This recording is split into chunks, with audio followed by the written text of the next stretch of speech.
Hey guys, welcome back to the channel. This is story about what if Naruto gets strong by himself part 1. Before I start, please do support for more amazing content and comments for part 2. Do consider to subscribe my channel and share my video to your friends and check out the description as well. Let's start the video. Naruto ran and ran, fast as his little body would take him. The drunken villagers followed him. He wasn't allowed in the orphanage, so he tried to stay in the shadows. However, a drunken villager had stumbled upon him and cried out, "The demon brat is attacking me." Now Naruto was running for his life. Noticing an alleyway, Naruto took it, hoping to disappear in front of the villagers.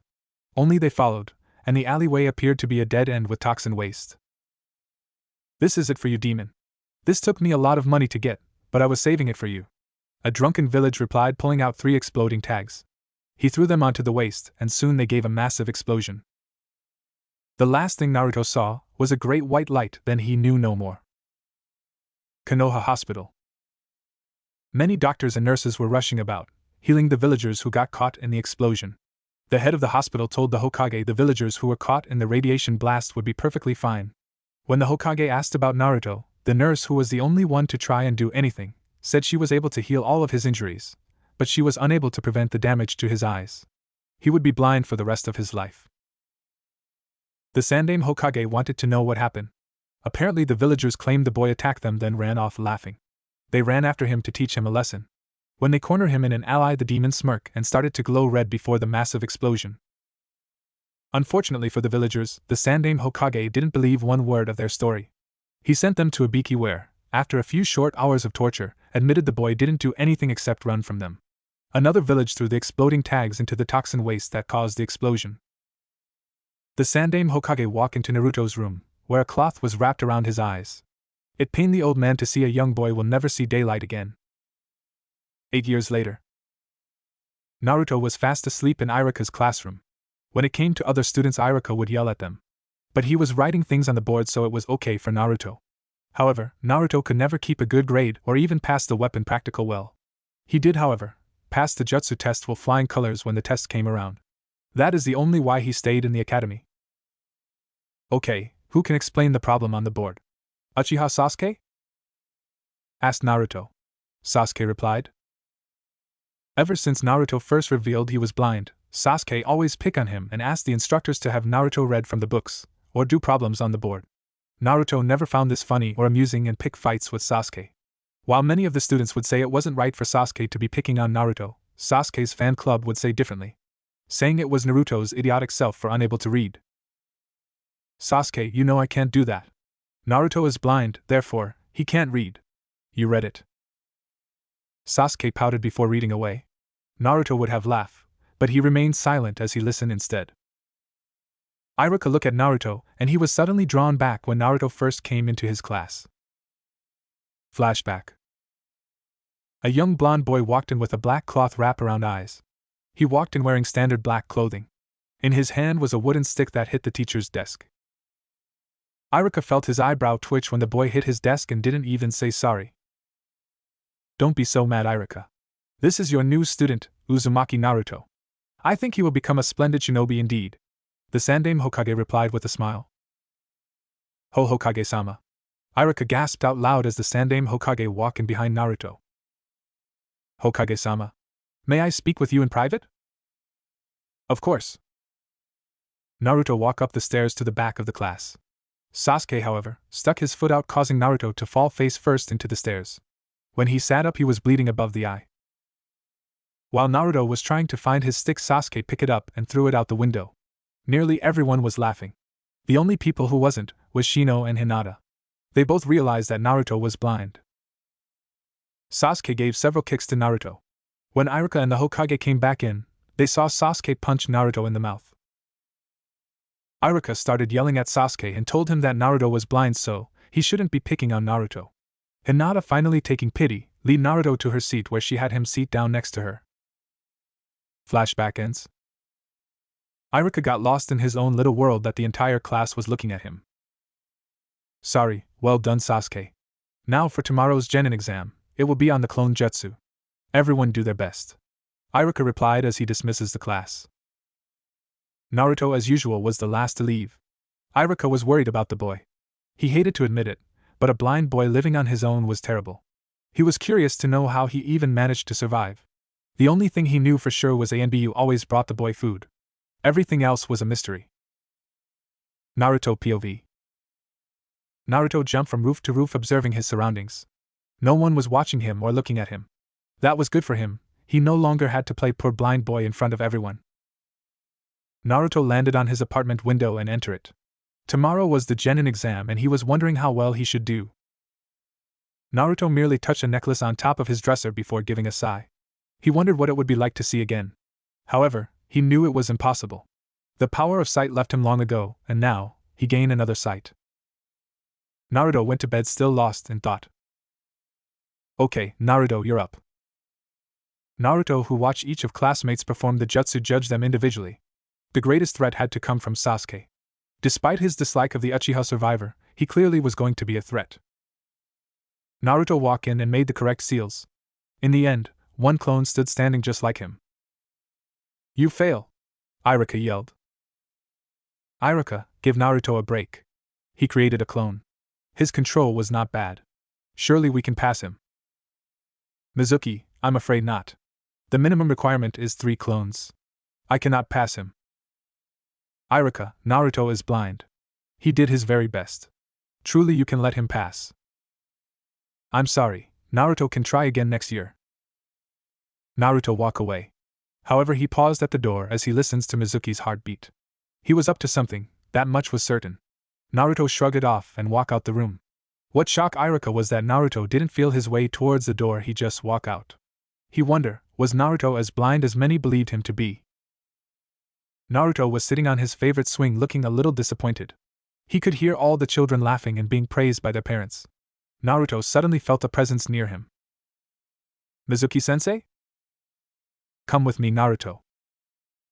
Naruto got up and followed Mizuki. Mizuki led him to a balcony where he could see the sunset. Iruka wasn't trying to be mean or hard on you, Naruto. He is only trying to make you strong. Doesn't seem that way, Naruto muttered. Iruka was just like you. An orphan living on his own. While he understands that, he doesn't try to pick on you because of your handicap. Sure doesn't seem like it. Well, what if I told you there was another way to pass the genin exam? It isn't told much, but I'll let you in on it. 5 minutes later, Naruto left Mizuki curious to know what he was up to. To be safe, Naruto was going to go along with Mizuki's suggestion. But at the same time he would be on his guard. Iruka, wake up, Iruka. Mizuki, what are you doing here at this hour? It's Naruto. Naruto's stolen the sacred scroll of sealing. You mean the forbidden scroll of sealing? Hokage-sama is calling the ninja together. Let's go. Hokage-sama, that scroll contains hundreds of jutsu and secrets of our village. If one of our enemies gets a hold of that scroll, it would be the end of the village. A senior jounin shouted. The Hokage didn't want to believe it. It didn't seem possible that Naruto could have stolen anything from the Hokage's vault. Wait a minute, everyone. Think about who we are talking about here. This is Naruto, who, might I remind everyone here, is blind. He couldn't have broken into the Hokage's vault without help.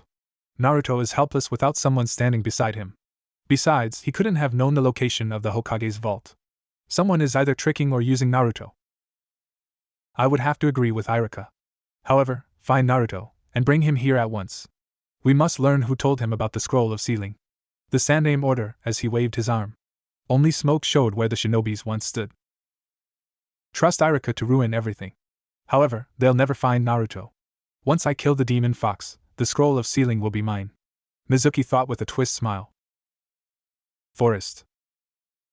Naruto was lying on his back panting. This type of training nearly tired him out. However, he was glad he did it. He learned something highly useful. Naruto. What are you doing here, Iruka-sensei? Naruto asked. Iruka looked shocked, but guessed it was his voice that gave him away. Naruto, what are you doing with the scroll of sealing? Who told you about it?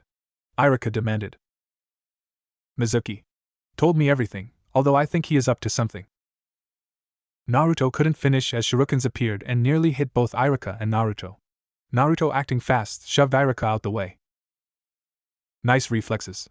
Mizuki complimented. Figure you would do something like this. Naruto replied, standing up. Mizuki at once felt uneasy, Even though Naruto was looking at him blind, he felt Naruto could see him. Oh really, how did you know, demon? You don't know how my powers work? No, of course you don't. Think of it this way, Mizuki-sensei, I'm a human lie detector. I can hear your heartbeat. Not only that, even though I'm blind. Naruto disappeared before reappearing in front of Mizuki.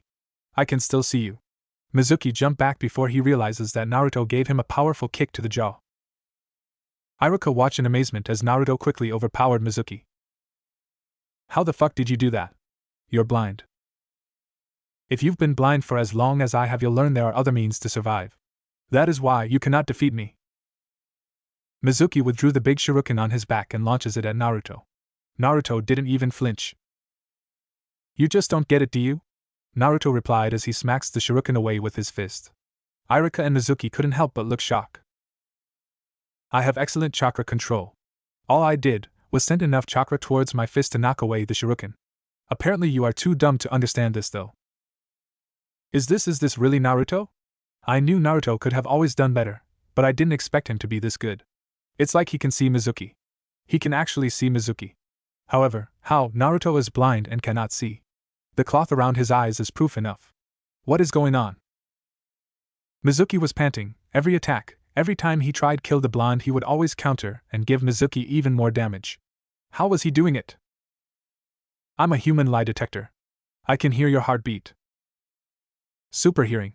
Is that how he is able to defeat me so easily? If he is able to hear my heartbeat, then maybe he could hear the truth in my words. Mizuki thought with an evil smile. Naruto, do you want to know the truth? Truth? What truth? Naruto demanded. About why everyone hates you. Naruto was most curious. He could never understand why people hated him so much. No, Mizuki, it's forbidden. 12 years ago, the Yondaime Hokage defeated the Kyuubi no Yoko. However, the stories about him killing the great beast weren't true. In fact, the truth is he sealed it in you. Now you understand, don't you, Naruto? The reason why people hate you is you're the Kyuubi no Yoko reincarnation. Naruto froze when he heard the words. He didn't know if they were true or not. Mizuki truly believed he was a demon. Before Iruka or Mizuki could say anything, Naruto disappeared along with the scroll of sealing. Damn, that brat took the scroll. Oh well, I'll just find him. After I kill you. By the way, Iruka, why are you even defending the demon? I mean, he is nothing more than a bloodlust and a cold-blooded killer. Truly, even you understand he is nothing more than a demon. You're right, Mizuki, a demon is like that. However, that's not how Naruto is. You're forgetting something about the Kyuubi no Yoko. No matter how many times we damage it, it always heals itself right away. If Naruto was the Kyuubi no Yoko, why did Naruto lose his eyesight? Why didn't they just repair themselves? No, Naruto is a shinobi of the leaf. Mizuki gave a sigh. Apparently you're just as stupid and naive as always, Iruka. Oh well, you know, I wasn't going to kill you until after I kill Naruto. But I've changed my mind. Mizuki pulled out his last large shuriken and started spin it in his hand. Iruka smiled and thought he was going to die.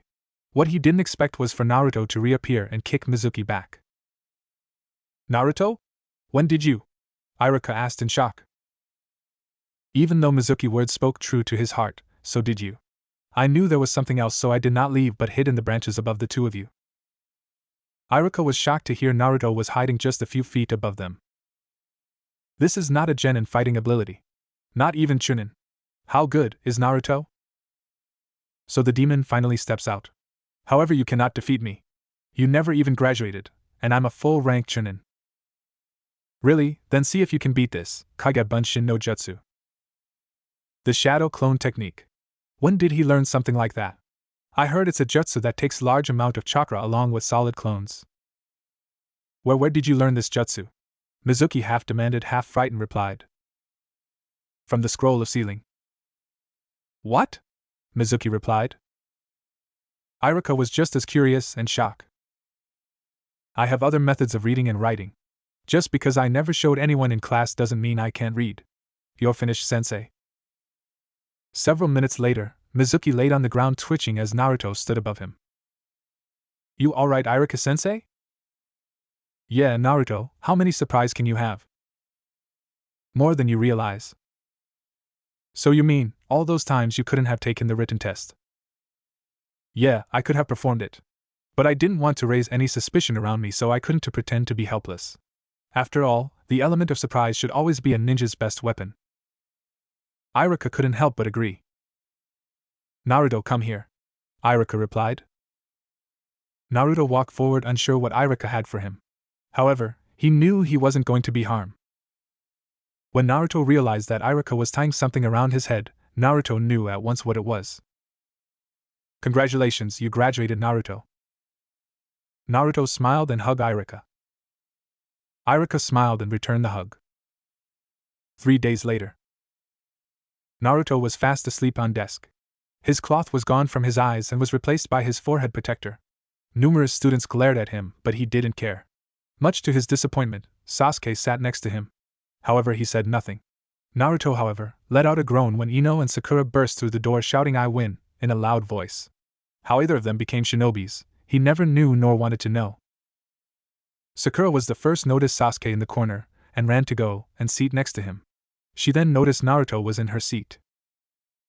Naruto and Nobaka, get out of my... Sakura never got all the words out as Naruto set a back fist into her stomach, launching her to the other side of the room. Sakura got up holding her stomach and moaning. Can't you ever shut up? I mean, just one morning, I would like to enjoy the peace and quiet, Naruto retorted in a cold voice. Sakura was about to retaliate when Iruka walked in. Enough, Sakura, take your seat. As for everyone else, congratulations on graduating. You're all now official genin for the Konoha. Now, I will announce your teams. Remember, you will all be sorted into a 3-person squad led by Jounin. Now then, Team 1. So, what does everyone think about this year's recruits? I'm surprised someone like Naruto was able to hit Sakura so well and so powerful. The red-eye female Jounin replied. Really, Kurenai, it's not that big of a mystery. She was being very loud, no doubt a fangirl as well, a chain smoker replied. Asuma, don't judge so quickly. After all, the saying goes, don't judge a book by its cover. Right, a Cyclops replied. Kakashi, enough? Let's watch. I'm curious to know how your team will react, the Sandame replied. Everyone turned towards the crystal ball. Team 7, Uzumaki Naruto, Haruno Sakura. Sakura yelled loudly while Naruto moaned, and Uchiha Sasuke. Sasuke said nothing, Naruto banged his head on the table while Sakura cheered and teased Ino. Team 8, Hyuga Hinata, Inuzuka Kiba, and Abraham Shino. Skipping Team 9 since I have no idea what the names are.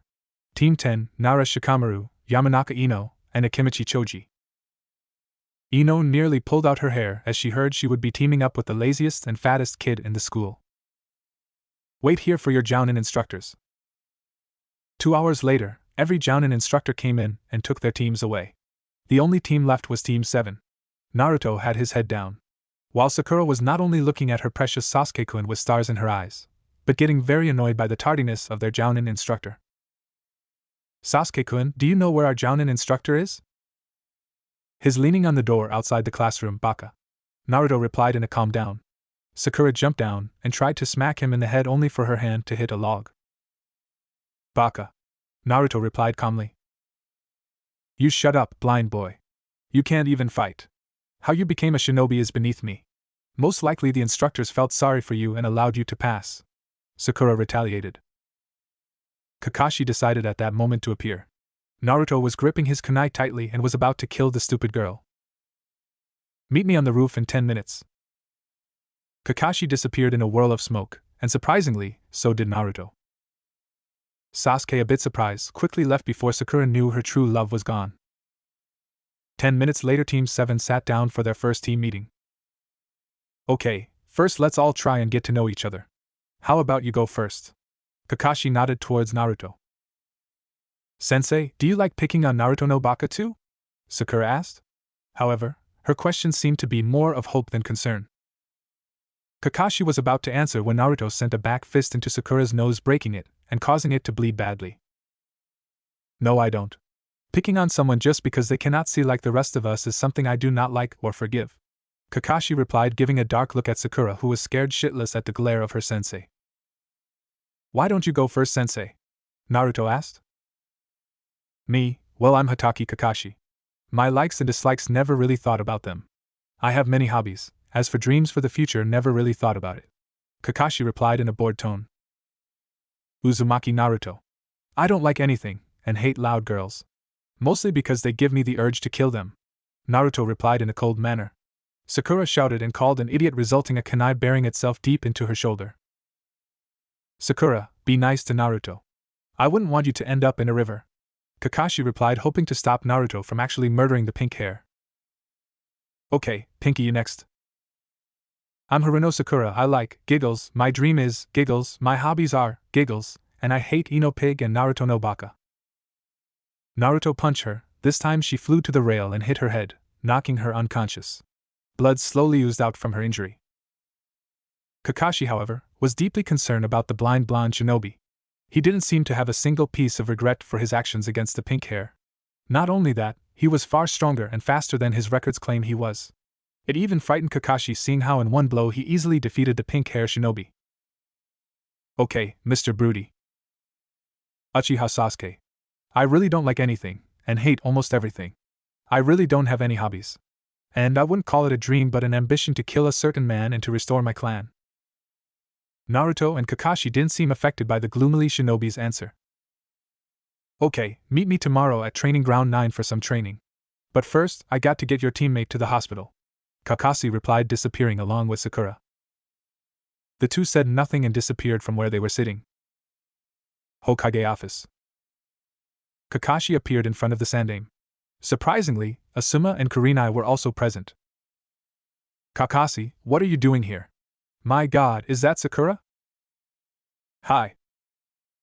What happened to her? Naruto. Naruto. You're saying Naruto killed her? She isn't dead, but I fear Naruto might kill her one day. She clearly insults, attacks, and does everything possible to make him feel bad about himself. If she did this every day and got away with it, Naruto is close to snapping and will kill her. Today in front of me, whenever she insulted or attacked Naruto in any way she could think of, he retaliated by punching and stabbing her with a kunai. When she told us she hated Naruto just because he was blind and a weakling, Naruto gave her a single punch, and she flew towards the rail, breaking her skull. Naruto shouldn't be that strong. I mean, the strength is not that of a genin's. Kurenai shouted in shock. Hokage-sama. Perhaps it's best if I fail the three of them. Naruto hates both the Uchiha and Haruno. I could see it clearly, he wants to kill them. Kakashi replied as he begs the Sandaime to dismiss Team 7. The Sandaime smoked his pipe before replying. Kakashi, watch over Naruto. His hatred for Haruno Sakura and Uchiha Sasuke is common. They have never shown him any respect or kindness. Sasuke and Sakura pick on him just because he is blind. Ever since they first met him. However, something tells me Naruto is hiding something. Iruka told me, Naruto said, and I quote, surprise is a ninja's greatest element of surprise. I purposely let people view me in a way so I could easily overpower them and take them out without even realizing what hit them. Being blind has helped me with this advantage. The Sandaime replied with a smile. He can see? Kakashi gasped. No, he is completely blind. The doctors and medic ninjas all told me it was impossible to repair and restore his eyesight. However, he must have discovered another means to see. It's the only way to explain how he is able to survive without the ability to see. The three Jounins said nothing but glanced at the Sandaime, curious to know Naruto's secret. Naruto, Sasuke, and Sakura all walked towards each other. Sakura was wrapped in bandages from her injuries Naruto gave her. She glared at the blonde before jumping onto her Sasuke-kun. Get off me. Sasuke replied as Sakura hugged him like there was no tomorrow. Naruto sighed, knowing full well he was not going to enjoy this team. Naruto took out an apple and ate it. Unlucky for him, Sakura and Sasuke heard the sound of Naruto eating and turned to look at him. Their stomachs starting to grow. What? Naruto demanded when he noticed they were staring at him. You got any more? Sakura demanded in a cold tone. Shut up, whore. Naruto snapped. Sakura was really going to explode. No one called her a whore and got away with it. She was about to say something when Sasuke beat her to it. I didn't eat anything. I was in a rush so I forgot. Can I have some? Sasuke turned his head, clearly asking for food was stinging his pride. No. Naruto replied calmly as he finishes the apple and pulls out another. Sasuke grew a vein in his head and turned to look at Naruto in shock. Clearly you were foolish enough not to prepare your own food and gear. I'm not going to sacrifice my stuff so the two of you can please yourself. Next time, come more prepare. Besides, Kakashi-sensei is here. Naruto replied as he put away his apple. Kakashi Puff appeared with a smilingly eye. Sorry I'm late, but I crossed a black cat and went and took the long way here. Kakashi replied in a cheerful tone. You liar! Sakura screamed. Naruto clinged to his ears painfully. Well now, I didn't tell you all this yesterday because of several incidents that happened yesterday, but I will now inform you of your Genin exam. Genin exam? Sensei, we are already Genin. How did you think we got these forehead protectors? Sakura replied in a bossy tone. Kakashi could now start to see why Naruto hated the young girl.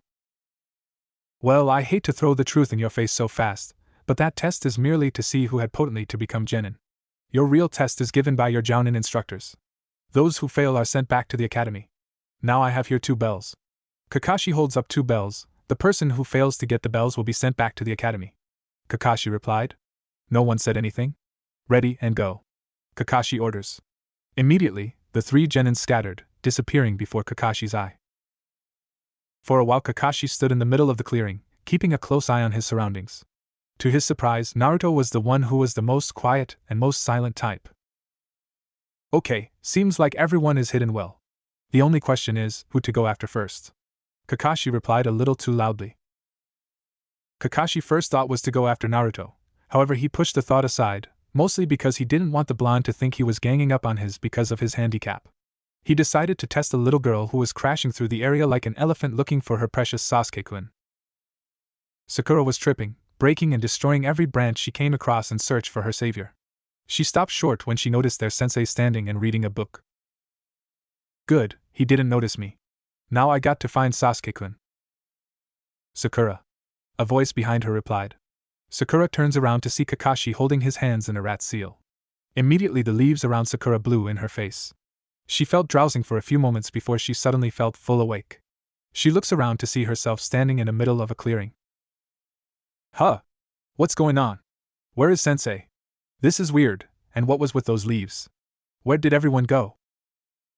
Sakura, a voice behind her replied, wondering what was happening. Sasuke-kun! Sakura cried happily until she saw the state of her savior. Her eyes opened wide in fear. Sasuke was on the ground with kunais all over his body. She was going to scream, that was until a figure appeared in front pulling out a sword for a staff. It was Naruto. Naruto followed Kakashi towards Sakura and was shocked to see him sneak up behind her and cast a genjutsu. What was more was she was completely caught in his genjutsu. Unable to break free or even realize she was caught. Naruto walked forward and unsheathed his sword that was hidden as a staff. So pathetic, you can't even protect those important to you. You have no right to become a shinobi of the Hidden Leaf Village. You along with everything you love will perish. Naruto replied in a cold tone before stabbing her with his sword. Sakura for her part looked shocked and looked into Naruto's face. All she felt was cold steel going through her body. She looks down to see Naruto's blade piercing through her stomach. Red blood was dripping. She looks into Naruto's face one more time before the darkness took over. Naruto didn't even seem concerned, he just killed his teammate. He only said one word, that Sakura, before she collapsed. Retribution. Naruto disappeared, leaving the area just as fast as he came. Kakashi jumped down and checked Sakura's pulse. He let out a sigh of relief when he felt vitals. The blow to the stomach was not as lethal as he expected. Apparently Naruto missed. However, Kakashi wondered if he did it on purpose to make her suffer before death. Kakashi reached in his pouch and pulled out a first aid survival kit. He thought he wouldn't need this but was shocked nonetheless that Naruto was so cold-hearted. Apparently his hatred for Sakura was much deeper than Kakashi realized. He would need to talk to both of them about teamwork and working together. Naruto watched Kakashi treat Sakura. To his shock, whatever Kakashi gave Sakura was slowly down the death result. Naruto grinned his teeth. Perhaps he could kill his other teammate. Naruto disappeared with Kakashi looking at the spot Naruto was hanging out. Kakashi immediately thought Naruto was going to go after Sasuke. He finishes healing Sakura the best he could and immediately turned to Sasuke, hoping to stop the blonde from killing him. Luckily for Kakashi, Naruto made no attempt to attack the last Uchiha. He was hiding in the trees almost like he was watching the last Uchiha. Kakashi decided to put the Uchiha in his place before Naruto got violent on him. Something was truly strange about the blonde. Well now, are you willingly to try and get a bell? Kakashi asked the Raven Head. I don't need to try, I know I can get a bell. Sasuke retorted back to Kakashi. Let's see. Sasuke got into a defense stance while Kakashi pulled out his book. He started to read when Sasuke launched 2 kunais and a shuriken at him. Kakashi jumped aside when a pack of shurikens were fired at him after they cut some ninja wire. Not bad. A well-executed trap. Kakashi thought, a little impressed. He was about to dodge them when another wave of shurikens appeared, deflecting Sasuke's shurikens. Both Sasuke and Kakashi looked shocked. Even more shock when Naruto appeared out of nowhere and threw a punch into Sasuke's face. Sasuke blocked the punch, gritting his teeth in anger. Naruto then kicked Sasuke in the gut. Sasuke flew back. Sasuke flipped backwards in midair and landed on the ground. What are you doing, dope? Sasuke demanded. Simple. Only 2 need to pass this test in order to become shinobis. The one who doesn't really need to return to the academy. They can die. Saves a lot of people trouble, don't you think? Naruto replied. Sasuke hated to admit it, but the blonde did have a point. He grew a smirk. Very well, since you clearly are dead weight, how about I take your life? Sasuke cried, forming seals. Katan, Gakakyu no Jutsu. Sasuke cried, launching a fireball at Naruto. Just as Sasuke was going to fire his attack, a hand grabbed him from the ground. Doton, Shinjuzanshu no Jutsu. Sasuke felt himself getting pulled before he knew what happened. He was underneath the ground. Now then, I can't have you two fighting and trying to kill each other, Kakashi replied. Before he could say anything, the alarm went off. Dear me, time's up? Naruto glared at his sensei before relaxing his guard. Naruto, come here, Kakashi asked. Naruto didn't move. He knew what was going on, and he didn't like it. Naruto was tied to the logs while Sakura, who finally regained conscious, and Sasuke sat down in front of him. Well, let me tell the 3 of you your results. Sakura, for someone who is completely obsessed over her teammate, you're an idiot for not sensing genjutsu. Naruto, you need to learn how to control your emotions and not attack your teammates. Sasuke, you need to learn to work with others and show respect. Also, self-control. Kakashi replied in a calm tone. Naruto didn't say anything. If Kakashi had to say how the blonde was feeling, he would say he was bored. On the good news, none of you will be returning to the academy, Kakashi replied. Sakura looked happy, clearly thinking they were going to pass. You all will be returning homes, never to be ninjas again. What in the hell are you talking about? Sakura shouted. Simple, none of you doesn't even have the slightest idea of being shinobis. For instance, Sasuke, you are blind and cannot see others' talent, Kakashi replied in a calm tone. Sasuke got angry and attacked Kakashi. Before Sasuke realized what happened, he was pinned down on the ground by Kakashi. See what I mean? You know nothing about being a shinobi. So I'll tell you 3 a little something, Kakashi replied, reaching for his weapon pouch. He pulled out a kunai and pointed it at Sasuke's neck. Sakura, kill Naruto or I'll kill Sasuke. Sakura looked a little confused. Then she turned happy and pulled out a kunai. Kakashi was shocked she was going to do it when Naruto's legs sprung out and wrapped themselves around her neck, squeezing tightly. Sakura was soon turning blue. Going to kill me, huh? Sorry, whore, but you're not even in my league to touch me, Naruto replied in a cold tone. Sakura gripped his ankles, trying to pull him off. However, Naruto held his grip true and strong. Naruto was about to snap her neck when Kakashi gave him an elbow to the gut, causing Naruto to release his hold on the girl. Sakura collapsed, breathing heavily and massing her neck. The 3 of you are missing my point. This is why I've never had a genin team. You're like all the other losers who hope to be trained by me. None of you know what it means to be a shinobi. I'll give you 3 one more chance. However, this time it will be even harder. However, no one feed Naruto. This is his punishment. Whoever feeds him, fails. Kakashi replied in a cold tone. He disappears from view. Naruto said nothing and started to fidget around. Sasuke and Sakura looked at him when the robes around him suddenly came loose and he stretched his arms around like nothing had happened. You two are really dumb. This exam was a test of teamwork. Working together and improving together was the purpose of this exam. You can't take on the world by yourself. That's why you have a team, Naruto replied calmly. Sasuke and Sakura didn't want to admit, but Naruto made a lot of sense.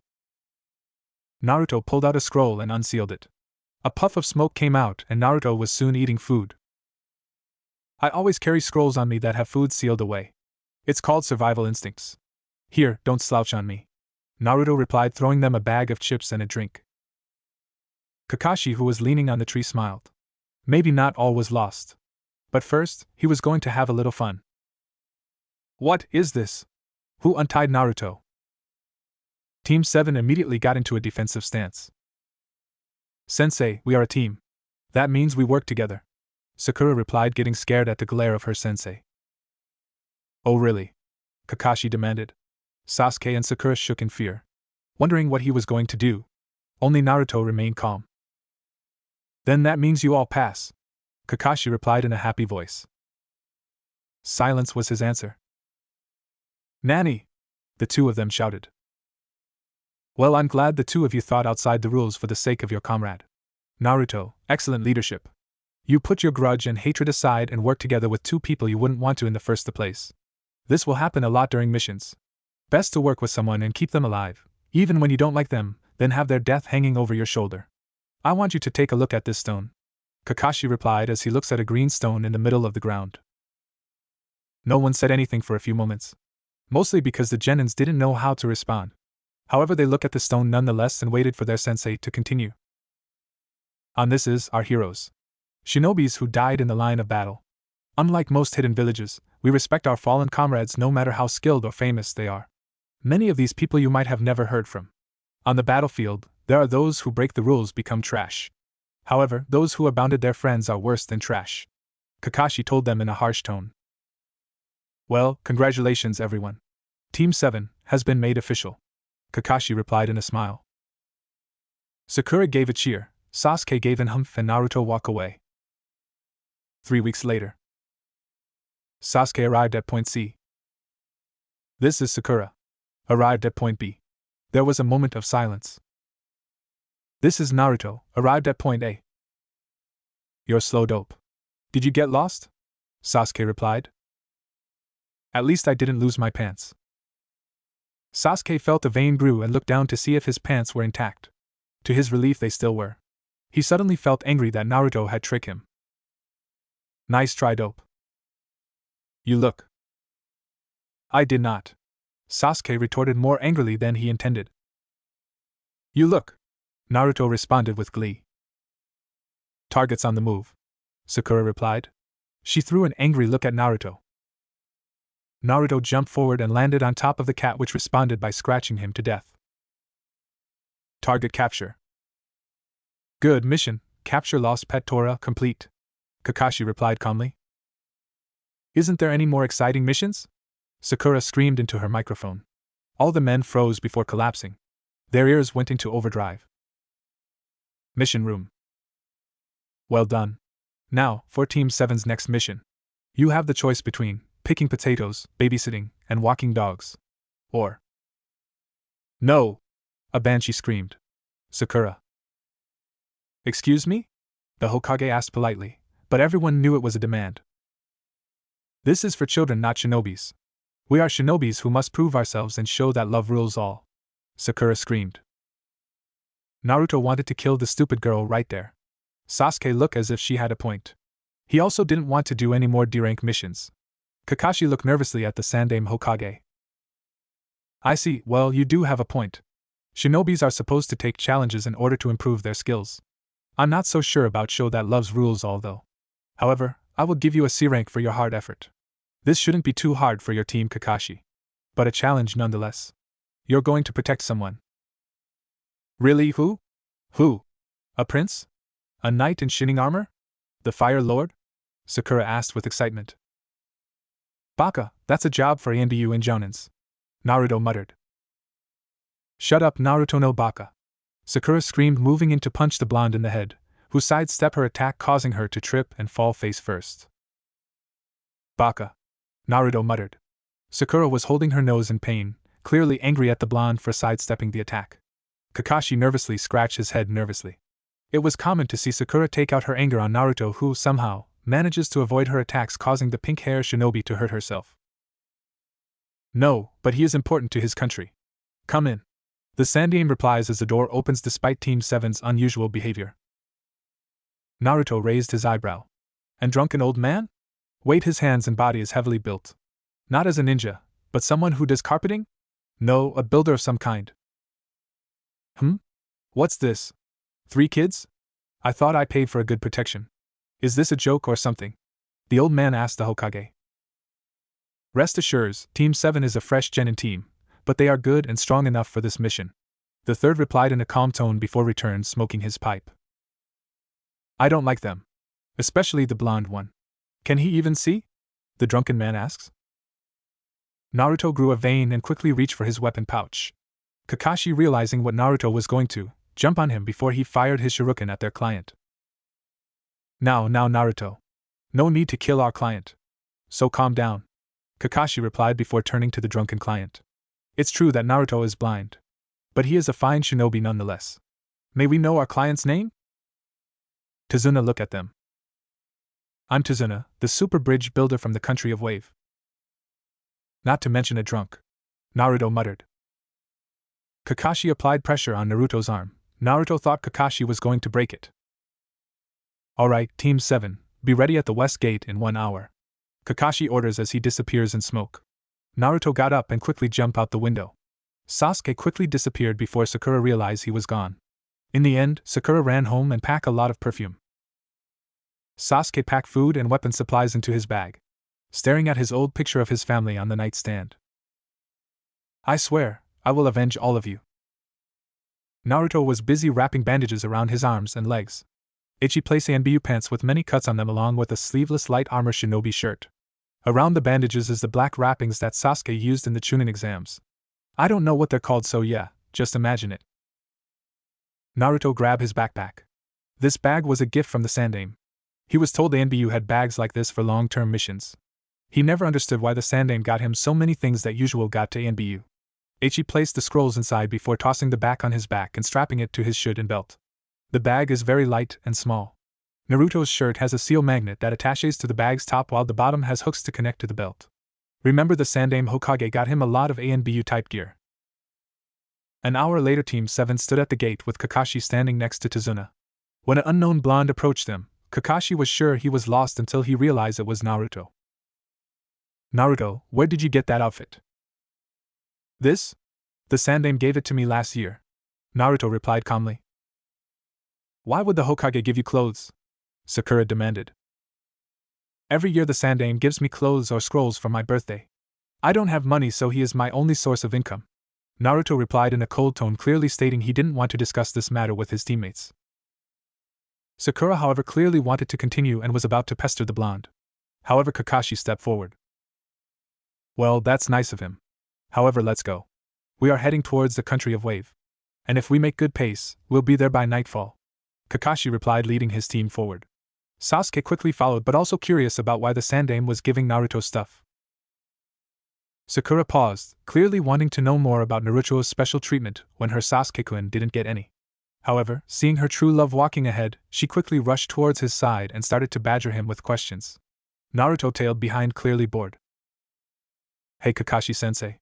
Are there any other shinobi villages? I mean, why would someone from Wave Country hire Konoha shinobi? Don't they have their own hidden village? Not every country has a hidden village, Sakura. Many neighboring countries that are small and poorer than many others go to their neighboring countries. In record, there are 5 large hidden villages. Each one has their own leader. The Hokage, Kazekage, Mizukage, Reikage, and the Tsuchikage. Each one rules one of the element countries. There are smaller countries with their own hidden villages, but they didn't make a name for themselves as the 5 great shinobi villages. Kakashi replies. Sakura looked a little confused. Oh, I get it. Sakura replied before turning to Sasuke and tried to get him to talk. Kakashi, Naruto, and Tazuna all grew a sweat drop because they knew she didn't get it. A short while later, Naruto nearly stopped at what he saw. There were 2 puddles in the road. However, what amazed him was the fact that there were 2 people hiding in a genjutsu standing where the water was. Naruto walked past them, eyeing them suspiciously. Judging from their forehead protectors, they were mist ninjas. Kakashi also eyed the puddles with little interest but knew to stay on his guard. He continued to read his book and walking behind his team. The demon brothers rose up and attacked Kakashi with their chain. First one. They cried as Kakashi was cut to ribbons. Sakura screamed as Kakashi blood splattered everywhere. Sasuke took a stand, and by the look on his face he showed he didn't care that his sensei was just killed. Naruto got into a defensive stance, but the demon brothers sailed past him. Crying second one. Just as their gauntlets were going to touch Sakura, they felt a jerk and stop. What? They cried, looking behind them. Naruto's staff had their chain pinned to the ground. Sasuke, seeing his chance, jumped onto their gauntlets and kicked both brothers into a tree, causing their weapons to get tangled up around the base of the tree. Sasuke jumped into the air and fired a shuriken to their chain. When it hit, he threw a kunai into the middle of the shuriken, causing the chain to be trapped. Both brothers, furious and angry, detached the chain from their gauntlets. One went after Naruto while the other went after Sasuke. Sasuke threw his kunai, missing the demon brother's left knee. The brother smirks and swung his gauntlet at Sasuke's head, who dodged and rolled past him. Before he could turn and slam his gauntlet into Sasuke's head, he felt a pain in his left knee and fell down, realizing that Sasuke used the kunai he threw as leverage to attack his blind spot on his knee. Fury rose inside him. He was prepared to fire his gauntlet into Sasuke's face when someone much stronger than him knocked him out just by grabbing his neck. To Sakura's relief and surprise, their sensei was holding both ninjas. Realizing the danger had passed, Sakura screamed for her Sasuke-kun's brave and heroic protection. Sasuke-kun, you were incredible. You're the best. Naruto felt he should have let the two mist ninjas kill the girl. If he was growing a soft spot for the girl, he would need to distance himself. Naruto, way to go. I'm impressed you stopped their attack on Sakura. Kakashi-sensei, weren't you watching? It was Sasuke-kun who saved me. Sakura yelled in a loud voice. Tazuna looked at the blonde and was more surprised to see him remain so calm in a situation like that. Naruto, how did you know they were enemy ninjas there? Kakashi asked the blonde. Everyone but Sakura stopped and looked at the blonde for an answer. Simple, I can sense people's chakra. It's how I can see. I use two methods. One is my staff. I send chakra into my staff and release it when it hits the ground. Doing so, I can get an imagine of my surroundings. The other is sensing chakra. I'm very good at sensing chakra. I've never failed to notice anyone before. Kakashi was impressed. He never thought of that. For Naruto too survived solely on chakra. He guessed he had to in order to be a ninja. Okay everyone. Let's go. Tazuna, we need to talk. However, Kakashi did not ask Tazuna anything. Not until they got to a riverbank where a boat was waiting for them. Once they were aboard, Kakashi turned to Tazuna. Okay, now, why did you lie to us about the mission? Tazuna said nothing but started to sweat. Because you lied, that gives us the right to leave you and return to our village. Now, care to explain yourself? Kakashi asked calmly. Very well, it's because of a dangerous man is after my life, Tazuna said in a calm voice. He then started to tell them how the country of Wave was run by a man named Gato, who was an underground kingpin of drugs, thugs and desire for power. He came to Wave and quickly took over, causing Wave to fall into chaos. Tazuna was hoping to build a bridge to connect to the mainland in hopes for trade and cells to raise up again. Something Gato would have no power over with. So you see, I must build this bridge. I understand if you must leave me. However, if you do, my poor grandson will just cry at the death of his beloved grandson, and my daughter might end up cursing Konoha to the heavens. But nonetheless, I perfectly understand, Tazuna replied calmly. Kakashi and his team nervously looked at each other before Kakashi replied, well, guess we have to continue guarding you. Tazuna gave a sigh of relief while shouting victory in his head. Soon Team 7 landed and started to walk into the forest. Unknown to them, a shadow was watching them, with a sword as tall as he. Naruto felt a vein mark grow bigger and bigger just hearing Sakura pester Sasuke. Sasuke also looked annoyed. Tazuna looked at her as if wondering if she had an off button. Kakashi was reading his book, but he too was getting annoyed. Before anyone could react, Naruto kunai nearly passes Sakura's head and hit a tree trunk. Naruto! Sakura screeched, jumping into the air to deliver a fatal blow towards Naruto's head into the ground. Unfortunately, Naruto walked past her, causing Sakura to fall face first into the ground. Naruto walked past the bush to notice something like a small animal, but too big for a mouse. Looking closely, he noticed it was a rabbit, but there was chakra of someone here. Naruto looked behind in the trees. Whoever was standing here moments earlier was incredibly powerful, and no amateur. Kakashi walked up to Naruto and realized that the rabbit was kept solely for the use of Kawarimi no Jutsu. The masked man looked at the blonde boy with interest. He was shocked to see the blonde found him so fast before the Jounin, who he recognized as Hatake Kakashi, also known as Sharingan no Kakashi. Kakashi went back to his team, looking very serious. Someone was in the area. Either was watching or ready to make their move. Kakashi didn't even seem to hear Sakura screaming at Naruto, demanding he apologize for making her look so bad in front of Sasuke-kun. Before Kakashi could make a decision, he senses something moving at them at high speed. Get down! Kakashi yelled as he grabbed Sakura and Tazuna and forced them down. Sasuke and Naruto hit the dirt. A giant sword appeared just above their heads. When it passed, it pierced into the tree above them where a sleeveless man stood. Kakashi looked at him and noticed at once that he was going to be a tough opponent. My, you're the Kiri's nuke nin Mamachi Zabuza. Kakashi replied casually as if the two ninjas were talking over drinks. Oh, you must be copycat ninja, Hatake Kakashi. Zabuza replied before turning to look over at the genins. He gave a snort. So you're in charge of a bunch of trash. I should have known you weren't going to live by your reputation and follow the Sandaime Hokage. Hey Gaki, what's your name? Zabuza asked Naruto. However, Sasuke stepped forward to give the answer. I'm. Not you trash. I meant the blonde one. Zabuza growled. Uzumaki Naruto. Naruto stated calmly. Zabuza's face paled when he heard the word Uzumaki. Kakashi seemed to have noticed Zabuza had instant fear inside of him. Uzumaki, did you say? That's impossible. They're all wipe out. Now Kakashi, Sasuke and Sakura were starting to get curious. Was Uzumaki a clan with a certain bloodline capability? However, Tazuna was no looking like he was in front of almighty Kami-sama. Is he an Uzumaki? I thought they were wipe out nearly 20 years ago. Even though I never fought one, their legacy is even greater than the 7 swordsmen of the mist. Wait, could he be sensei's? Gaki, is your mother Uzumaki Kushina? When Kakashi heard the name, his eyes immediately opened wide. He looks at Naruto, but saw no resemblance to Kushina. I do not know. My parents died when I was born 13 years ago. What's so great about Uzumakis anyway? They're weak and pathetic. Sasuke-kun is super cool and full of talent. Sakura shouted with a look at Sasuke to agree with her. Actually, Uzumakis are fully praised here in Wave, Mist, Ocean, Sea, Storm and Whirlpool, which is where they originally descended from. The very first swordsman of the Mist was an Uzumaki with nearly 20 different styles of kenjutsu. Masters at chakra control and have an IQ over 200. They are first-rate shinobis who serve as the guardians of the sea. It's also said each Uzumaki creates a jutsu that only he or she can use. The people view Uzumakis higher than the daimyo and the leaders of the village leaders with more respect. However, Tazuna replied but couldn't continue any further. The old man is right. However, about 20 years ago, the Sandaime Mizukage felt the Uzumakis were too powerful. He then ordered his entire army to kill every Uzumaki. The fighting between the Uzumakis and Mizukage lasted for nearly a year.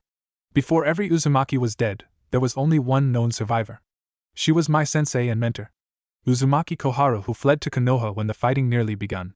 However, I heard she died 12 years ago, during the attack by the Ninetales at Konoha's gate. However, the reason why Uzumakis were feared, Zabuza paused for a moment. Just remembering gave him the chills. Was their power levels could even extend further than the Kaigas themselves?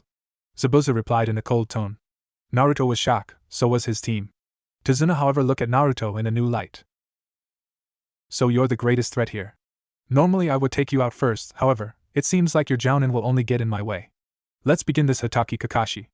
Zabuza cried, quickly disappearing from the tree. Kakashi lifted up his forehead protector. Sasuke and Sakura started at it. Naruto, however, looked at it and studied the strange eye. What is that eye? I knew his right eye had something powerful because it was always covered in chakra.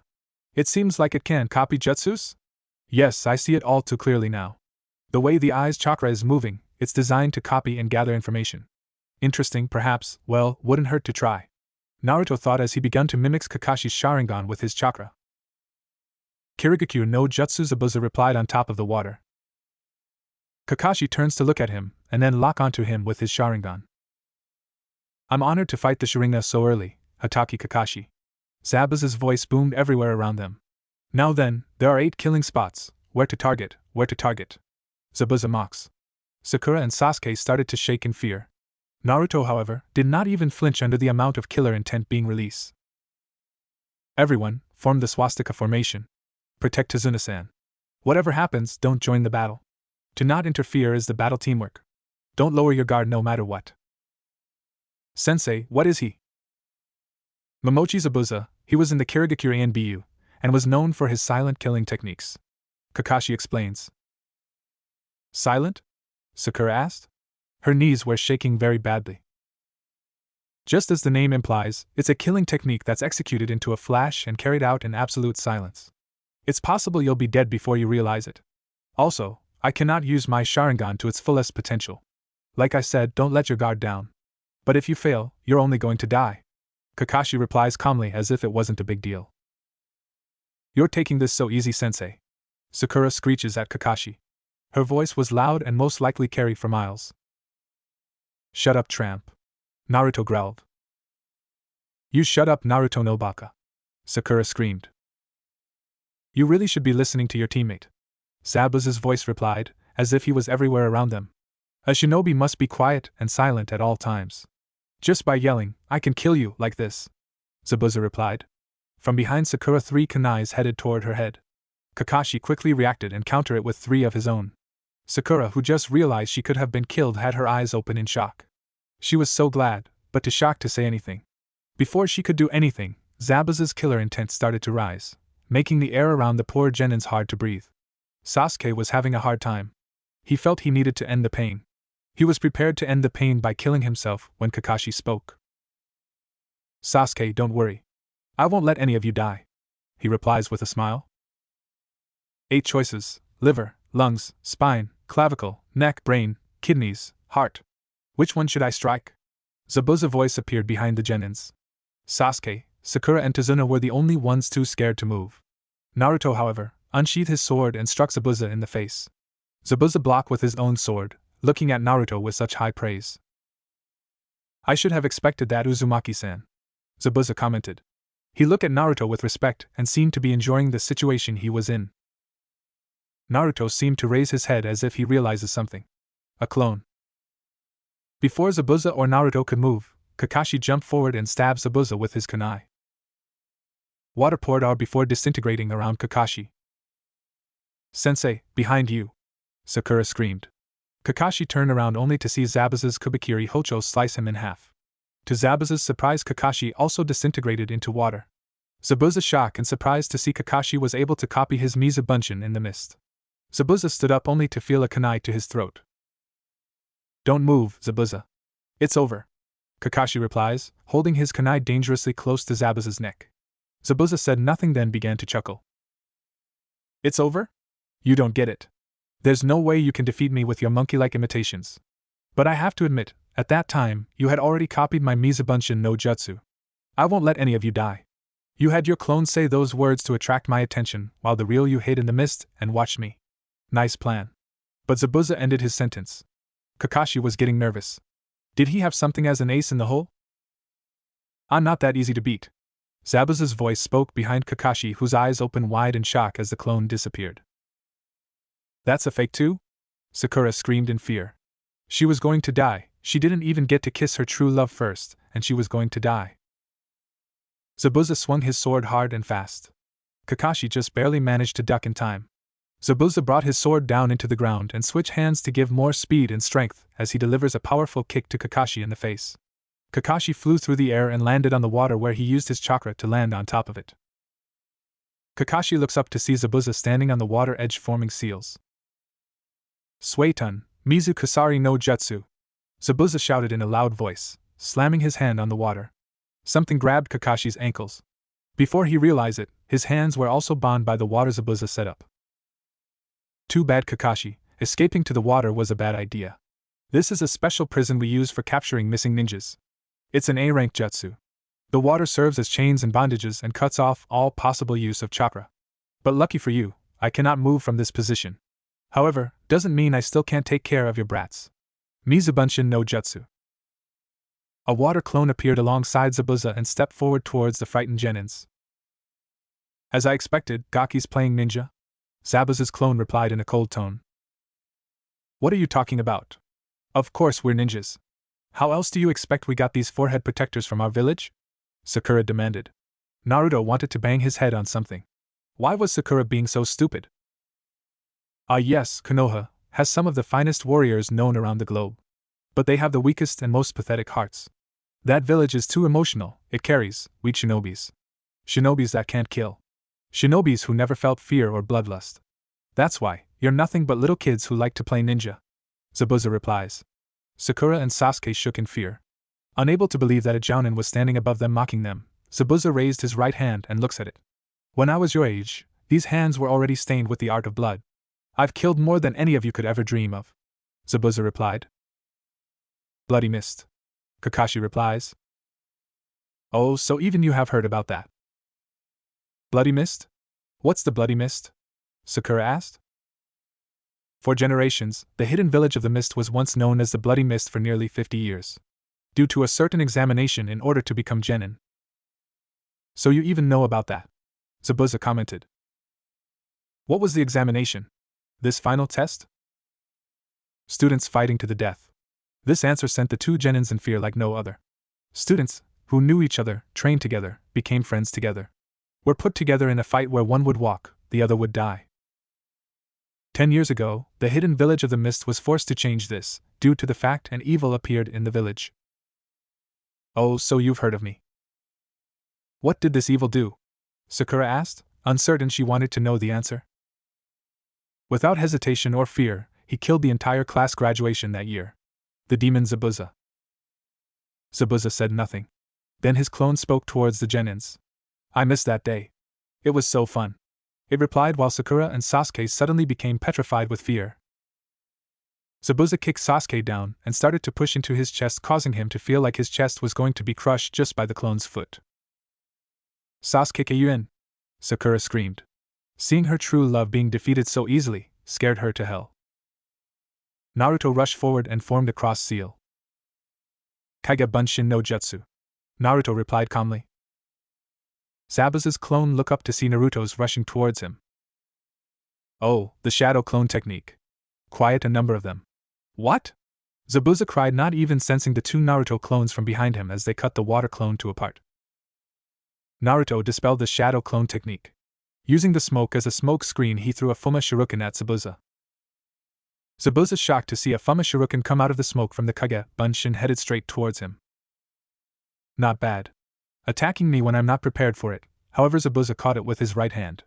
It's too easy for me, Zabuza declared. It was then he notices another Fuma Shuriken. Kage Shuriken no Jutsu? Zabuza dropped to the water surface and lay there as the Fuma Shuriken passed by him. Not bad at all. However, you didn't think that through well enough. That attack was far too easy for me to handle, Zabuza commented to Naruto. Naruto said nothing but disappeared in a puff of smoke. Zabuza looked shocked and looked behind him to see the Fuma Shuriken turn into Naruto. The Fuma Shuriken? You mean he used the Henj no Jutsu to get behind me? I should take him as my apprentice. He is even better than Haku. Zabuza stood up and smiled. I should have expected that. From the last Uzumaki. They always come up with a genius plan, no matter how bad the situation gets. Kakashi freed from his prison glanced at Naruto. He wanted to send his team off, but Naruto overcame the situation and attacked Zabuza in his blind spot multiple times. He was deeply impressive and wanted to thank the blonde. However, he had his own problems to worry about. Zabuza seemed to be thinking the same thing and turned to face Kakashi. Well, I must admit that student of yours is quite impressive. No doubt he is a true prodigy among prodigies. Well, let's finish this. Zabuza rushed forward but stopped when Kakashi sent him a powerful glare with his Sharingan. Soon Kakashi started mimicking his every move. Damn, that freaking eye is pissing me off. Nani? Did he read his mind?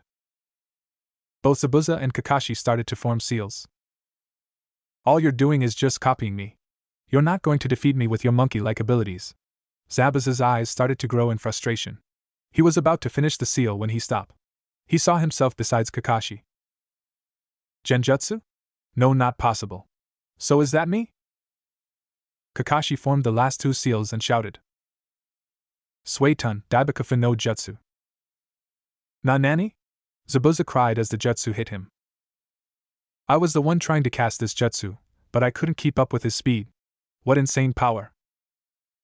Naruto jumped to the high tree to avoid the technique's powerful gusting wind. Sasuke, Sakura and Tazuna were not as fortunate as they all nearly got blown away from Kakashi's jutsu.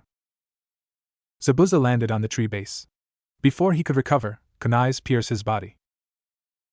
Zabuza looked at Kakashi, who landed on tree branch with a kunai in his hand. Can it see the future?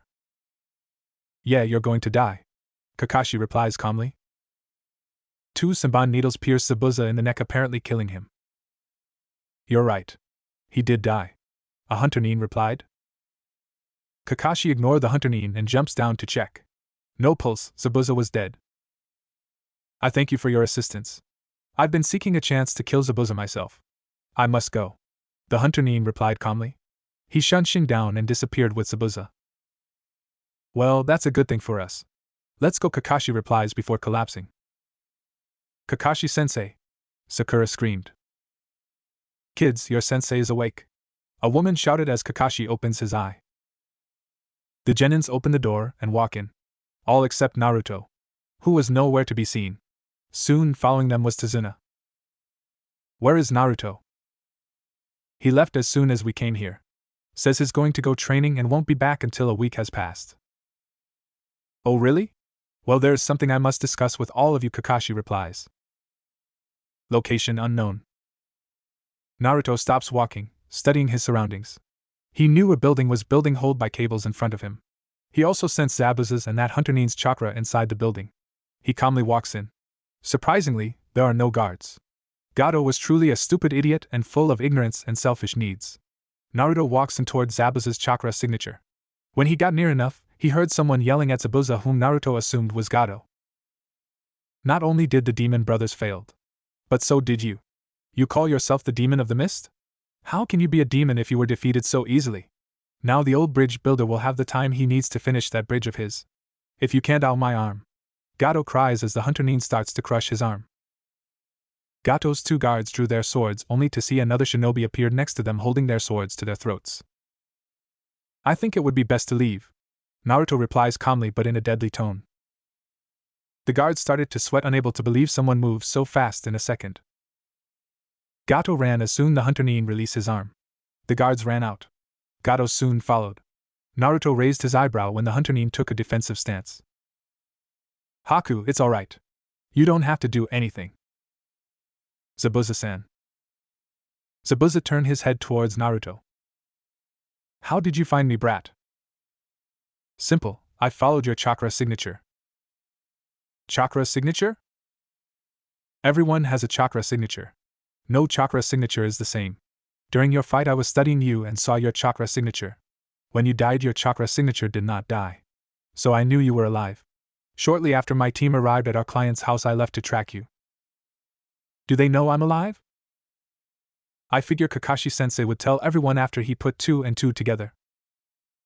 True, it won't take long for Kakashi to find out. However, I wish to learn more about your clan? Not surprising, they're gaki. Well, it really wasn't a clan. Only there were about 5 people. Your mother was very young. Her father insisted that she flee at once, in case the family did die out. She was the youngest in the family. Only a chunin but highly skilled like many jounins. When I was 4, she became my sensei and tutor. I look up to her. She was so brave and so fearless. She was more of a tomboy if you asked about her. Red hair with beauty unlike no other woman in the world. She was a fearless shinobi. When she fled, she told me not to get so full of myself. I wish I could hear her voice just one more time. Zabuza-san? Haku asked, unsure what to say. Zabuza sat up, with great difficulty. The Uzumakis wield no Kekkei Genkais or special abilities. Just these 2 things, high-level chakra and a high-level IQ, Zabuza replied before he chuckles. I guess I can finally repay my debt to your mother. It only makes sense, she was the only survivor from the Uzumaki massacre. Very well, I shall train you the same way she trained me. Naruto said nothing and showed no emotions. He finally got more than he intended to. Water's Edge. Okay kid, the first thing I'm going to have you work on is your taijutsu. I will also be teaching kenjutsu. Depending on how well you can do, I will teach you ninjutsu and some genjutsu. Naruto said nothing but got into a defensive stance. Haku did the same and both leaped forward, getting into a first punch to both of them. Both caught each other's first. Naruto studied his opponent and realized he was going to have so much fun. Week later. Naruto sealed everything he had into his scrolls and attached them onto his belt. Zabuza stood there, fully healed, and stood ready to engage in battle with Kakashi once again. Naruto, come here. Zabuza replied as he pulls out 3 large scrolls. These scrolls have everything I know inside them. One is ninjutsu. Mostly water jutsus, a few wind, earth, and lighting. Never really bothered in learning fire jutsus. The second scroll is Kenjutsu forms and styles. The third is Genjutsu and Taijutsu. If you really want to become the world's greatest ninja, you must learn as much as you can. Strive to become Hokage unlike no other. I take it you'll be joining your team on the bridge. Of course. I don't like them, but I will always fight for the Leaf Village. I will carry on the will of fire. Zabuza grew curious about this will of fire for over a week. Naruto spoke of it with passion and respect. Clearly it wasn't the Hokage. However, he never asked what it was. Very well, this is the last time we part as teacher and student. The next time we meet, we'll become enemies. Remember what I said. And remember to be careful. And here. Zabuza replied as Naruto strapped the scrolls to his left leg. Note, the scrolls are half the size of Kankuro's scroll for his puppets. Zabuza pulled out another scroll, this one much smaller and shorter than the last three. This sword belongs to your mother. Before she left, she gave it to me, in hopes I would wield it with honor when the mist was standing in pride once again. However, my attempt to free mist ended in failure. Hopefully your will of fire can give you the strength to wield this blade. Thank you, but I would much rather no see either of you die. Or anyone else. But this is the road to becoming a shinobi. I will see you two there. Naruto replied. He disappeared before either Haku or Zabuza could say anything. That kid will become powerful. Perhaps he'll become the strongest in the world. He has such strange powers. Zabuza replies. It's almost like being around him, and you feel everything will be alright. Haku agreed, nodding. In truth, I would much rather not have to fight him. However, my debt is repaid, therefore, we can finish this mission and kill that greedy little pig. Zabuza replies calmly and he walks towards the bridge. Haku soon followed. Naruto stopped short, glared at the two samurai dragging Tsunami. She told Naruto her name before he left. Inari was on the floor crying. Naruto doesn't know his name is Inari. Naruto jumped down and threw a shuriken at the samurai's head. The samurai's partner wheeled around before a kunai killed him in the throat. Naruto jumped down. Naruto-sama. When did you? Tsunami asked in shock. I came by to drop off my stuff and meet my team. Naruto replied calmly. I'm afraid your team not too long ago and went to the bridge with father. Guess I should go there then. Inari must have gathered his wits now that the danger has passed. Why do you even try? You're just going to get killed by Gato. He shouted towards Naruto. Naruto unsheathed his sword from his staff and pointed it at Inari. Who the hell are you to talk to me like that? Naruto growled. It doesn't matter, you're just going to die if you go against Gato. Inari screamed. Naruto disappeared before Inari's eyes. He heard Naruto landed behind him. Before Inari could say anything, he felt a deep wound on his shoulder. If you think that coward, then just die. Naruto replied calmly. Wait, Naruto-sama. That's my son. Please forgive his actions. Tsunami shouted. Remember, Inari. If you run, you will die. If you fight, you will die. However, how you die depends on how you live. If you fight, then protect those around you. Die to protect them. If you run, then you're no better than Gato, a goddamn coward who will watch his loved ones die. Naruto replied before he disappeared. Inari fell down crying. His mother walks over and confronts him. Although angry, agreed with Naruto. According to Kakashi, Naruto follows a strict code and strongly dislikes people who are not reasonable with that code. Naruto jumped from tree to tree and rushed towards the bridge. He knew Zabuza would engage his team soon, mostly likely right now. He didn't care if Sakura died, then again, Zabuza wouldn't care if she lived or died, seeing how she was too weak and pathetic to even be a shinobi. Naruto landed near the bridge to see what was going on. Zabuza clearly was using Kirigakure no Jutsus, causing Kakashi and everyone else unable to see what was going on. Sakura stood in front of Tazuna, holding a kunai, but her knees were shaking horribly. Clearly she was scared to death. Naruto wouldn't be surprised if she pisses herself soon. Sasuke was fighting Haku, who was using a jutsu Naruto never seen or heard before. Haku never used this jutsu during their sparring sessions. Kakashi was looking around, trying to find Zabuza with his Sharingan. Zabuza created a water clone and had it attack Kakashi with shurikens. Naruto knew Kakashi was able to deflect them, so he was unsurprised when Kakashi did deflect them. Naruto, however, lost interest in the battle between Kakashi and Zabuza. He started to watch Sasuke's battle. The stubborn Uchiha was doing fairly well, using his chakra to increase his speed. However, Naruto knew Sasuke was going to reach his limit soon. Man, I can't believe I'm going to save that Uchiha's neck. Naruto muttered, jumping forward. Naruto hit Sasuke in the neck before he knew what hit him. Naruto-kun, I expected you to appear sooner, Haku replied in a calm voice. I went back to Tazuna's house, and ran into Gado's wannabe thugs. I took care of them, Naruto replied in a calm tone. I see, well, Zabuza's debt has been repaid, however, I won't hold back on you, Haku replied, pulling out Saban needles. Naruto raised his forehead protector to reveal his eyes. Haku knew he was blind, however, what he didn't expect was to see pure white eyes. No pupils or iris could be seen, almost as if they were ripe out. Like Raiden's eyes from Mortal Kombat. Let's go, Haku, Naruto shouted, jumping forward. Haku smiled. Apparently Naruto was underestimating his bloodline. He moved forward faster than Naruto. He punches Naruto in the jaw and jumped back in the mirror. Haku, however, was a surprise when Naruto disappeared in a puff of smoke. Kage Bunshin, I'll tell you a secret. Kage Bunshin has a secret ability. Anything the Kage Bunshin learns is given to the user after it dispels. Now I see your secret, I'll be ready for you, Naruto replies, standing in the middle of the ice mirrors. Haku was surprised. He didn't know that. In this case, Naruto had the advantage, because he knew Naruto could make up to 1,000 shadow clones without breaking a sweat. Tajukage Bunshin no Jutsu, Naruto cried, as hundreds of Narutos appeared. Haku leaped out his mirror, realizing with this much power, Naruto would destroy his mirrors. He jumps halfway across the area to the other side, destroying as many as he could. Haku leaped out of his mirror again. This time, he destroyed more. However, Naruto seemed to be fully aware of what was going on. Haku got confused so much he again approaches another clone, only for it to explode in front of him. Haku was thrown against his mirror and crashed into it, shattering it to pieces. Kakashi and Zabuza both turned their attention towards the explosion. Both grew curious who caused it. Zabuza knew it wasn't Haku, so he assumed it was the Uchiha brat. However, the Uchiha didn't know anything to cause a loud explosion to echo around the bridge. Kakashi was also in shock. He knew Sasuke and Sakura didn't know anything to create a loud explosion like this. He didn't know anything about Naruto. He was a big mystery. Or could another ninja appeared and taken over? Haku got up only to see Naruto's fist meet his face. How? Haku asked, struggling to get up. I've never shown anyone my true capabilities. True, I did lose my ability to see the world.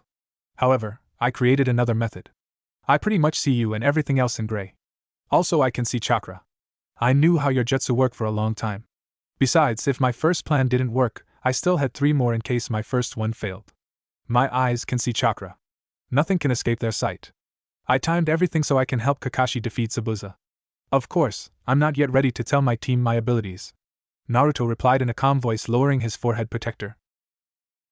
Naruto looked at Kakashi's and Zabuza's direction. Zabuza was captured by dogs and Kakashi had a strange lighting jutsu in his hands. Before Naruto could react, Haku shunned Shinaway appearing before Zabuza, taking the blow to his heart. Naruto looked on as he saw Zabuza try to cut through both Haku and Kakashi at once. Kakashi pulled Haku away to safety. Naruto threw several shurikens and they hit Zabuza's shoulder blades, preventing him from using his arms. Naruto quickly appeared in front of Kakashi holding his sword. Yes, Naruto unsheathed his sword. Not bad, kid, you've improved better than I thought. Your mother would be proud, Zabuza replied as he kneeled down from the amount of pain. The battle clearly was showing the toll it was taking on Zabuza. I never really get to fight anyone at my fullest. Perhaps I can make my family's name legendary again across the world, Naruto replied calmly. Zabuza chuckled. Kid, you can make a name even greater than any other Uzumaki. Remember, a shinobi is a killing tool. Nothing more, nothing less, Zabuza replied. Naruto said nothing. He knew that was true. So Naruto remained silent. Before anyone could say anything, they all heard clapping. Turning towards the source, they all saw Gado standing there with a small army of thugs. This is the result of the demon of the mist. More like the baby of the mist, Gado shouted as the thugs roared with laughter. Gado walked forward towards Haku. Oh yes, I forgot, I owe this one for crushing my arm until it broke, Gado replied as he kicks Haku several times in the face. Aren't you going to do anything? Naruto asked Zabuza. No, you see, this is the life of a shinobi. I use Haku just like Gado used me. I feel nothing for him. Aren't you a bit curious about this will of fire we ninjas of Konoha speak of? Naruto asked Zabuza. Zabuza looked at his prize student. The Sandaime Hokage as well as all 4 Hokages wanted to change the ideas of shinobis. This will of fire is not fighting as weapons. We fight to protect and defend our dreams and ideals. Our families and friends. We share a bond that we seek to protect. Not as tools, but as human beings. It was a dream to create a golden age for shinobis. Naruto replied. Naruto, don't go telling Zabuza these things. He wouldn't understand, Kakashi replied. However, Zabuza interrupted him, tears pouring down his eyes. I think I finally understand. It was also my dream to cut down such ties of the old ways. My dream was to create the hidden mist village so we can rely on each other. I just never realized it until now. Kid, you may be right. We may be tools as shinobis. But we are also human beings capable of emotions. Thank you, Zabuza replied. He tried to move his arms but they refused to move. Kid, let me get a kunai. Naruto said nothing but tossed the kunai in the air. Zabuza tore his face mask with his mouth and caught it with his teeth. He charged forward. Gato, seeing the danger by angering the demon of the mist, ran behind the thugs, ordering them to kill Zabuza. However, Zabuza easily evaded and cut through the thugs as if they were standing still. Gato panicked so hard he froze as Zabuza's kunai pierced through his neck. Zabuza kicked Gato in the throat, sending off the bridge edge. Zabuza struggled to walk back towards Haku. To die by his friend and brother side. The two of them have been through so much. Haku deserves so much more. However, no matter how hard things seemed to have gotten, Haku always stood by his side. However, he collapsed before he could reach Haku. Naruto and Kakashi lowered their heads in respect. Zabuza died like a true leaf ninja, even if he was never a leaf ninja in the first place. Hey you dumb fucks. You just killed our meal ticket. Now we are going to raid this island and take all the spoils we want. A thug yelled, clearly acting like the leader. Yeah. All the thugs behind him yelled. Before anyone could respond, an arrow was shot and landed in front of the thugs. If any of you even take one step towards our island, the people of Wave will kill every single thug that enters our land. A old man shouted. Inari was standing there with a crossbow. How about I kill them myself? Naruto replies, rushing forward, creating several Kage Bunshins. The thugs barely could follow Naruto's movements. A minute later, Naruto pierced through the last thug's throat, killing him instantly. So young, yet he can kill without a care in the world. Hokage-sama, what is he? The Bunshins all dispel and Naruto walked past Sakura, who flung herself on top of her Sasuke-kun the moment the fight between Zabuza and Kakashi had stopped. One day later, Hill of Wave. Naruto and the rest of Team 7 stood on the hill where Zabuza and Haku's grave stood. Kakashi-sensei, can the life of a shinobi ever change? Naruto asks. You regret your kills? Kakashi responds back. Sakura and Sasuke took a step back when they heard Naruto had killed several people. No, they deserve death. No matter what. Thugs like that who raid on the weak don't deserve to live. That's my belief. However, is killing the only life for a shinobi?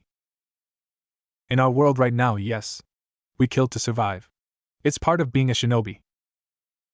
I wish killing could be taken out of our lives. We could live for something else. Naruto replies as the rain started to fall. Konoha. The Sandaime Hokage looked at the document in front of him before looking at the 3 jounins in front of him. The Chunin exams have begun. He replies in a deep voice. The 3 jounins disappeared at once. Team 7 stood on their usual bridge. The only person not there was Kakashi, whom Team 7 started to wait impertinently for. Since the mission to Wave, mutual agreement was agreed between the 3 genins. Sakura and Sasuke would stop belittling and rude to Naruto. Naruto would stop giving them injuries and insults. While this did solve their problem, things became much quieter between the trio.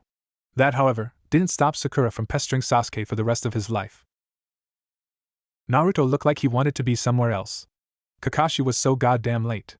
He started to leak his killer intent as a sign of frustration. Sakura stopped talking when she felt Naruto's killer intent rising. Sasuke also looked worried. Both genins started to back away from Naruto, knowing he would need to release his anger. He might start killing. Sakura and Sasuke were about to break into a run to get away from the piss-off blonde when a puff smoke appeared announcing the arrival of Kakashi. Sorry I'm late, but I saw a fish drowning in a pond so I rushed forward too. Liar! Sakura screamed. Kakashi only replied, giving his left eye into a smile. Naruto, however, didn't seem to have lightened his mood. Why are you so late? Naruto asked in a cold but demanding voice. Well, the truth is I was busy nominating you three for the Chunin exams, Kakashi replied. Chunin exams? Sakura asked. Naruto didn't let his killer intent lower. In fact, it started to rise at a dangerous level. Pure heat waves could be seen around Naruto. Now let me explain, Kakashi began in a hasty voice. Clearly something pissed Naruto off this morning. Flashback. Good, all those who will take some part of this event are finally here. Now let's begin the entrance of the Chunin exam, the Sandaime declared in a deep voice. Everyone started to mutter. Excitement filled the room. The Sandaime smiled. Perhaps this year would be very interesting. Enough, first off, let's begin with the rookie Jounin instructors. I, Hatake Kakashi, squad leader of Team 7, nominate Uchiha Sasuke, Haruno Sakura, and Uzumaki Naruto for the upcoming Chunin exams. I, Yuhi Kurenai, squad leader of Team 8, nominate Hyuga Hinata, Inuzuka Kiba, and Abraham Shino for the upcoming Chunin exams. And I, Saburito Asuma, squad leader of Team 10, nominate Nara Shikamaru, Akimichi Choji, and Yamanaka Ino for the upcoming Chunin exams. Chaos soon started to spread across the room. All 9 rookies competing for the Chunin exams? It hasn't happened in 5 years. The Chunin exams were known for being rough and dangerous. Wait just a minute. Hokage-sama, you can't let these genins take place in the Chunin exams. Irika cried. What do you mean, Irika? The Sandaime asked politely, even though everyone knew it was a demanded. Hokage-sama, all 9 of those students were once my students at the academy. I agree each and every one of them is full of potential, however, this exam will destroy them. They are not ready. It is too soon. Irika replied calmly. Many agreed with Irika. Clearly fresh genins out of the academy were not ready to participate in the Chunin exams. Irika, you have to let go. Kakashi replies in a bored tone. Kurenai and Asuma didn't look pleased. Are you planning on destroying them? Irika shouted. Well, they complain a lot about lousing missions. Perhaps this will scare them strong enough to stop their bickering and bring their potential up to surface. Yet you're willing to put their lives on the line because of that? I was made Chunin at the age of 6. It got me real good. Kakashi replies. Naruto is not like you. Are you trying to destroy them both physically and mentally? Irika shouted, stepping forward to meet Kakashi in the face. Kakashi, that's enough. Kurenai replies, glancing at Kakashi. No, Kurenai-san, Irika needs to hear this. He just doesn't get it. While I do appreciate you holding on to your old bonds for your former students, remember, Irika, they are no longer your students. They are my soldiers. Kakashi replies in an even tone. Irika was about to reply back until the Sandaime beat him to it. Irika, it's the Jounin instructor decision if their genin team is ready. Hokage-sama! Irika shouted in protest. However, I also see that Irika has a point. Despite potential, this exam could kill them and they will never be the same again. Therefore I will allow a pre-Chunin exam test. Hokage-sama, Irika shouted. He stops when the Sandaime gives him a glare. Kakashi turned around, however someone called him out. I don't know what you are planning, eternal rival. I however waited a full year just to give my squad the necessary experience. I have to agree with Irika. They are not ready. What's the matter, Guy? Are you afraid that my team is better than yours? Kakashi taunts. Guy looked shocked, then shouted that he accepted his youthful challenge. Kakashi, however, started to get worried. He felt his team was ready. He, however, thought they might not come out the same again. Flashback ends. Here are your papers. Friday, be at room 302 examination hall. Don't be surprised if you see ninjas from other villages here. Kakashi waves and disappears. Naruto walks off, clearly not interested in his teammate's option about the Chunin exam. Sakura pushed her thoughts aside about Naruto and turned to Sasuke only to see he vanishes. Now what am I going to do? Sakura screamed. She paused, and then got an idea. Her favorite hobby was still an option, Sasuke hunting. Sakura got up and ran off to find her true lover. She searched the allies' ways mostly because Sasuke rarely took the main streets. In one area she bumps into a brown-haired Gaki. Watch where you're going, Gaki. Sakura growled. Shut up, you no-breast bitch. The little boy yelled back. Sakura's eyes twitched, dangerous at her nickname. Konohamaru, we should leave. She's scary.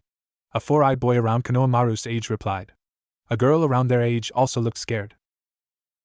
Right, new ninja tactic. Run! Konohamaru shouted. The 3 academy students ran for their lives as Sakura came rushing after them, destroying and trashing everything that got in her path.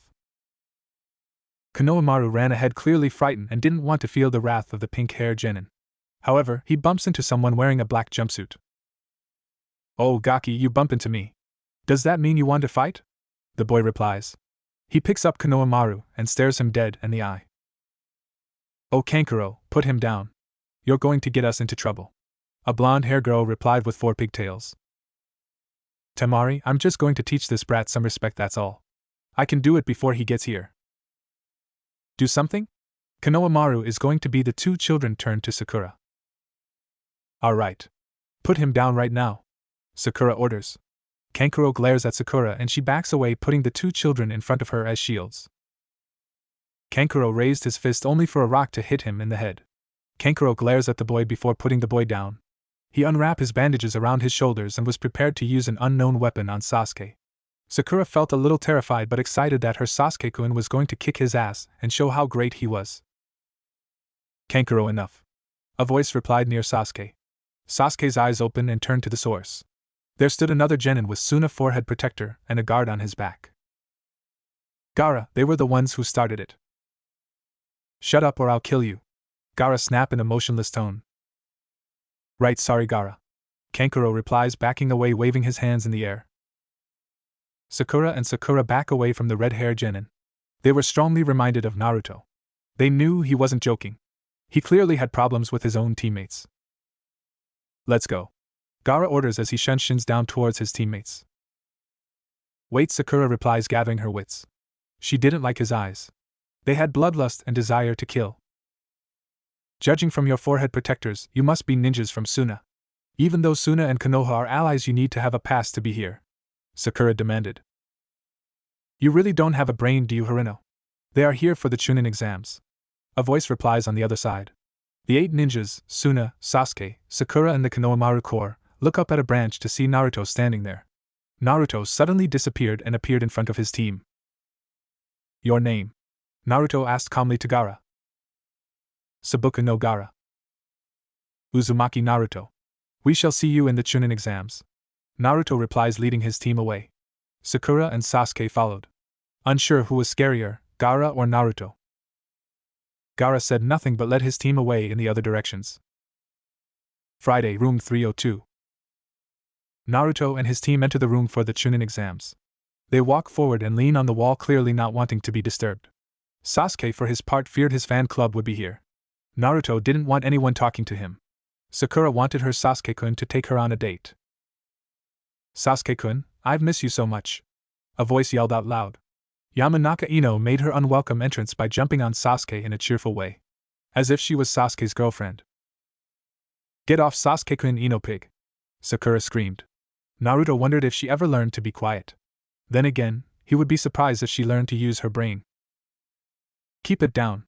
Shikamaru replies, walking forward with Choji, who unsurprisingly had a bag of chips open and was smacking on them. Naruto glares around. Idiots will always being idiots. Oh, it looks the entire Rookie 9 is together again. I heard all of our senseis nominated us. They must really think high of us. Shikamaru replies. Aw, they just want to show off. Kiba replied, leading his team forward. Ino was hugging Sasuke like no tomorrow. Sasuke was trying to get Ino off of him. Naruto, however, felt tense. Out of all the genins inside the room, only 2 caught his eye. Well, you all know what I mean. The first, of course, was Sabuka no Gaara. His chakra, however, was strange. So Naruto turned to another boy's chakra. It was massive. Nearly the same amount as Kakashi's. You all want to keep it down. You're attracting a lot of attention. A boy with silver hair replies. Who are you?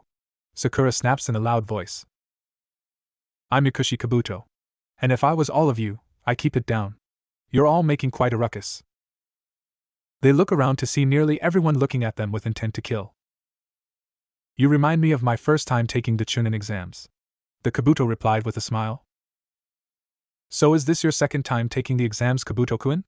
Ino asked politely. Nope. It's my 7th. Kabuto replied in a nervous chuckle, scratching his head in embarrassment. That bad, these exams? Sakura replied in an easy tone. Well, they say 7 is a lucky charm. so I'm hoping to pass this time. Naruto, however, was curious. He clearly was powerful. One of the most powerful people in the room. Yet he could not pass the exams.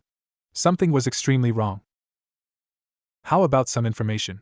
I've been collecting information for the Chunin exams. Can you do anybody taking the Chunin exams? Shikamaru asked. Sure, who are you interested in? Hyuga Niji, Rock Lee, Sabaku no Gaara, and Uzumaki Naruto. Sasuke asked before anyone else could. That's not fun, knowing their names. Makes it too easy. Very well, first Hyuga Niji. Kabuto replies as he pulls out ninja cards. Not a bad shinobi. Clearly is going to be a tough competitor this year. Next Rock Lee. Teammates are Hyuga Niji and Tenten, also a year older. Like his team, the first to enter the exams like all of you. Now Sabaku no Gaara. Interesting, did a B-rank mission and came back unscratched. Kabuto replied, letting the information sink in.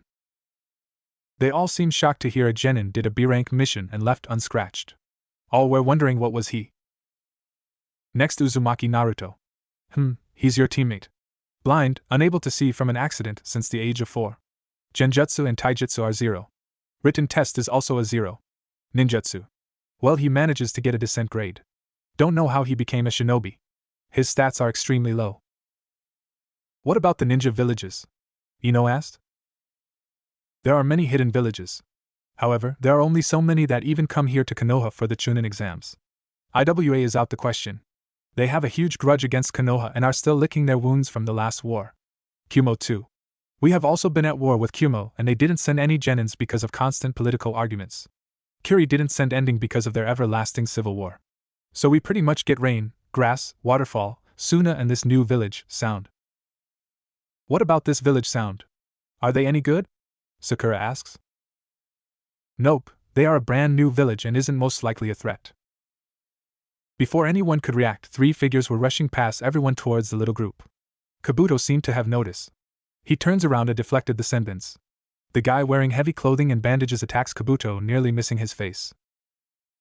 Kabuto jumped back from the last attack with a smile and took a defensive stance. The 3 genins, apparently from Sound, stop and look at Kabuto. Before anyone could say anything, Kabuto's glasses broke. Ah, I see. So that's the kind of attack you used. Kabuto replied, taking off his glasses. Actually, no, I used that kind of attack. The boy replied calmly. Kabuto froze in place and fell down, almost looking like he was sick. Before the rookie 9 could react, Kabuto spat out blood. Hold on, how is that possible? That punch never connect. I saw the entire thing. Sasuke demanded in an uneasy tone. Was that a dog whistle? Naruto replied, rubbing his ears. Everyone turned to look at him. To their surprise, blood was coming out from it. Naruto, what happened? Sakura asked in shock. I swear that was a dog whistle. Only much sharper and more intense. Damn, my ears hurt. Naruto complained as he tried to stop the bleeding. The Sound team looked a little shocked, unable to react at this remark. His remark was nearly on the money. What is wrong with Naruto? Ino asked. That's right. Naruto has sensitive ears. Sakura then told them about Naruto's little secret. Flashback. Hey Naruto. What? Naruto barked at Sakura. It was 2 days after they came back the mist and Sakura approached him before Kakashi arrived. Sasuke stood there looking a little annoyed. How do you get around if you can't see? This question made Sasuke look at the blonde with interest. He never thought of that. Instincts. Naruto answered after a few moments of silence. What do you mean instincts? Sakura demanded. This was not the answer she was seeking. Like I said, instincts. It's common for human sense to increase when they lose a sense. A blind mind can easily gain a new ability to survive. In my case, I use 2 things mostly. My ears and nose. My ears are 100 times more sensitive than yours or anyone else's. Also, I use my nose to smell my surroundings. It's also a way for me to know who is around and who is who. It's how I can tell you 2 apart. Sakura, you always wear cherry perfume. Sasuke always cleans his clothes once a week. And Kakashi, well, not sure you want to know. Naruto replies in a calm tone. Sakura looked amazed at this information. She was about to leave Naruto alone when he spoke again. Sakura, sometimes you see the world in a different light. When you can no longer see. My nose and ears are my eyes now. If I lose them, I might lose everything that's left of me. Naruto replied in a calm tone. End flashback. They were surprised to hear Naruto's ears were sensitive. To confirm this, everyone turned to Kiba. Akamaru gave a growl and a bark and Kiba spoke. Naruto's right. It was something like a dog whistle. Akamaru told me? Kiba replied calmly. What does that mean? Sasuke asked. Mostly likely it's a sound wave that gives off the sound of a dog whistle. Sakura replied as if in deep thought. Naruto wanted to smile. For once, the pink-haired girl used her brain. She was very close to the truth. Naruto smirked at the sound ninjas. They didn't seem too happy that they discovered the attack in a matter of moments. Alright, settle down everyone. A loud voice roared at the front of the room. When the smoke cleared, there stood a Jounin along with some Chunins. Sorry to keep you waiting. I'm Marino Ibiki, your first examiner protector. The man replied in a black trench coat. You sound ninjas, no fighting unless given permission. Even with permission you cannot kill your opponents. Now then, you all have a number from downstairs. You will take your seats and begin. Now you will be given a written test. Naruto tuned Ibiki out and began to sleep for the exam. He could have easily seen his intentions. However, he would rather be more relaxed. After an hour, Ibiki failed everyone who was shitless to continue. Those who had survived now face a blood-lusting Anko. Anko seemed very pleased with all the genins. She even said she was going to have fun with them. She told them simply to follow them and lead them to a sealed-off area. Alright, welcome to the Forest of Death, Anko replied. However, every genin became aware she was actually enjoying herself. Now, I need everyone to sign these, Anko replied, holding up papers. What are those? A boy in a black jumpsuit asks. There will be deaths involved in this examination. These are papers saying you're okay with killing and getting killed. Besides, I hate paperwork. Especially with deaths that I'm responsible for. When everyone is finished, turn them into the booth and get a scroll. Your object is to get 2 scrolls and bring them to the tower. Here you go. Anko then held up 2 scrolls. The Heaven and Earth scroll. Now let's begin. Anko cried, grinning like a bloodlust idiot. It was several moments later that Team 7 walks out of the tent with the Heaven scroll. They walked towards Gate 14 and waited for the examination to begin. Anko watched the blonde-haired genin with interest. It was said he was helpless and unable to fight. However, she suspected that was what he wanted people to think. Ibiki, being the head integrator for ANBU division, also gave several reports believing that the boy was hiding more than he letting out. Flashback 6 years ago. What? You want us to watch the blind boy? Anko shouted at the Hokage. Several ANBU members stood there as well, curious to know what this was about. They knew it wasn't protecting the boy. So they all wanted to know why. Something is not right about him. He may look like he is helpless. However, every time he comes to visit me or me to visit him, his chakra is larger than it normally should be. Not only that, I've noticed he disappears for quite some time. Even I can't find him. I want to know what he is doing during this time of periods. Discover it. Hi! The team shouted. 6 weeks later. For weeks the ANBU teams have been watching Naruto carefully. However, he mostly sat on the swing looking extremely sad. Or watched as he got pounded into the ground by the civilians. They felt ashamed that they had to watch the boy endure all of this punishment every day. However, they couldn't find anything about him training other than some basic academy training. One thing they all agreed on, it was as if the boy could see them. They each had felt eyes watching them. In the end, the Hokage called off the investigation. However, everyone in ANBU now felt the blonde was more than meets to the eyes. End flashback.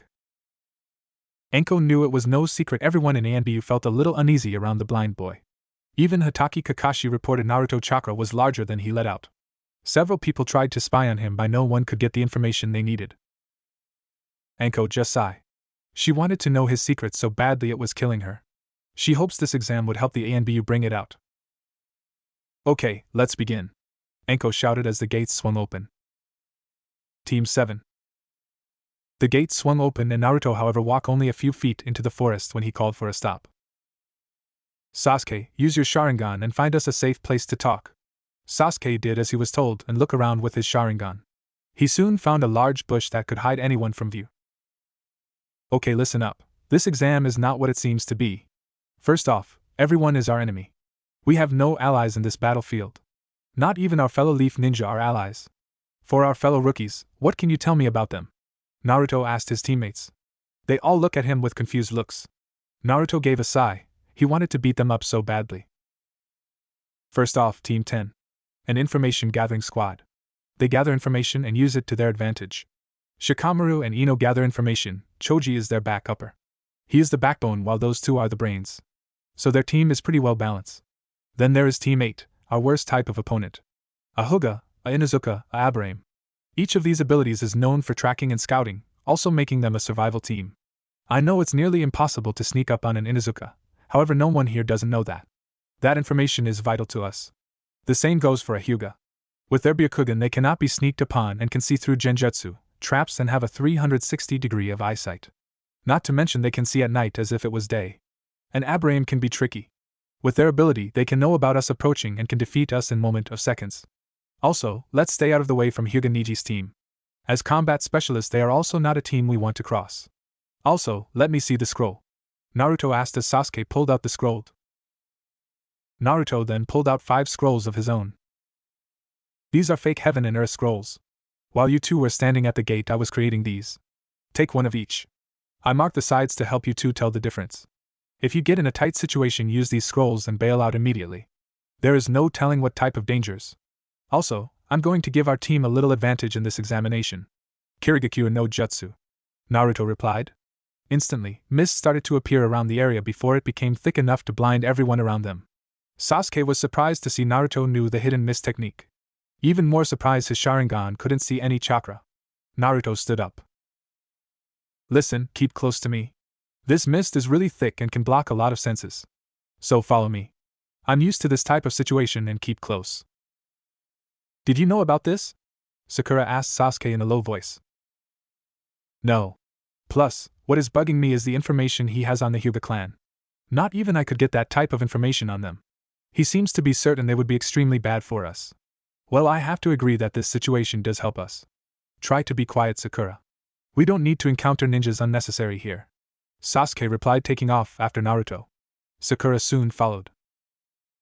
Another part of the forest. Orochimaru was not happy. He knew there was no mist ninjas in the area. However, a powerful mist that jammed all of his abilities to sense people suddenly cut him off. Twice he hit his head on a branch. He knew he might not even get the Uchiha in time. 5 days later. Nearly 5 teams stood strong and ready for their final exam. They stood in what appeared in a battle arena waiting for the Hokage to speak. Congratulations to everyone who managed to survive and complete the second stage of the Chunin exams. However, before we begin the third exam, we are going to have small premonition round. Hate. A puff of smoke appeared and a pale-looking Jounin appeared before everyone.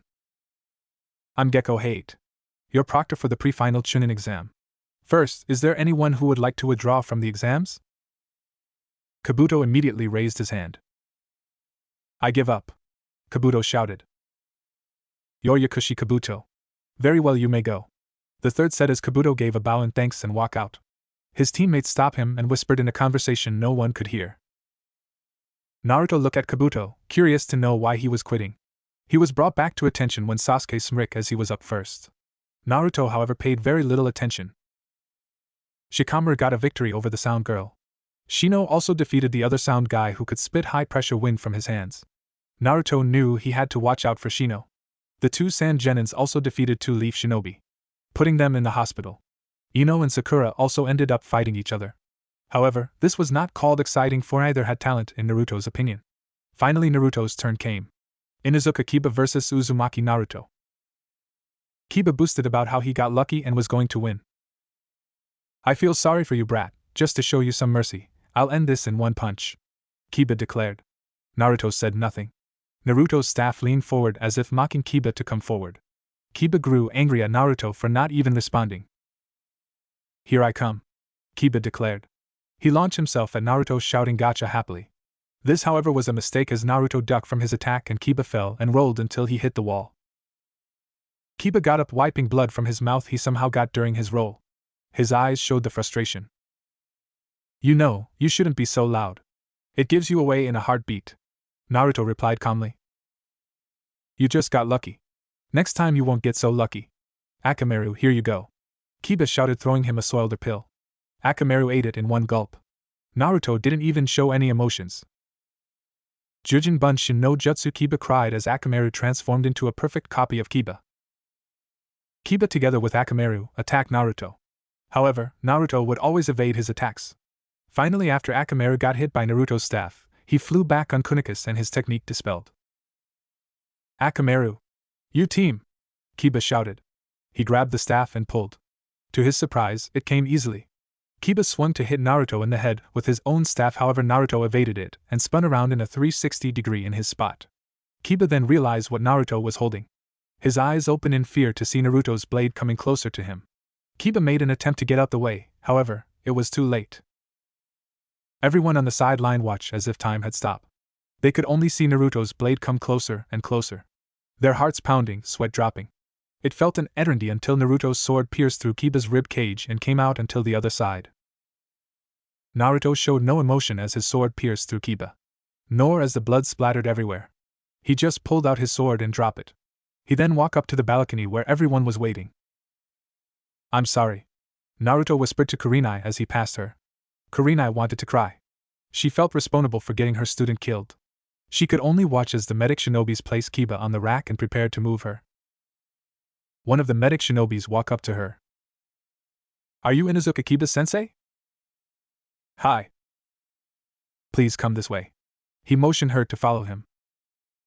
Kakashi and Asuma also followed Kurenai. With Kurenai, Kakashi, Asuma, and medic ninja. Not dead? The blow looked fatal, however it was not. It missed its vital point by 8 centimeters. Inuzuka Kiba is still alive. However, what questions me is the killing blow. This is not the work of an amateur. I haven't seen this since a member of the 7 Swordsmen of the Mist. That was nearly 30 years ago. What about Kiba? How will this? He is expected to make a full recovery. That is all. The medic ninja bowed and left. Kurenai, I'm going to tell you this now. The Sandaime Hokage is suspicious of Naruto.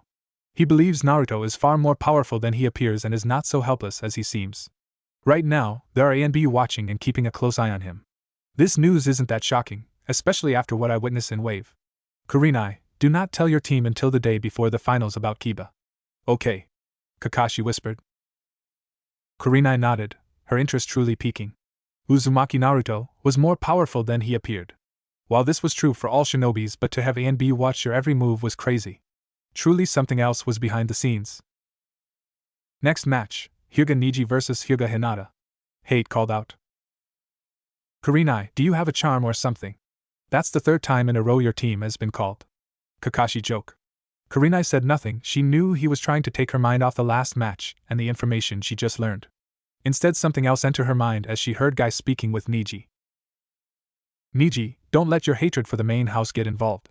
Promise me. Guy spoke.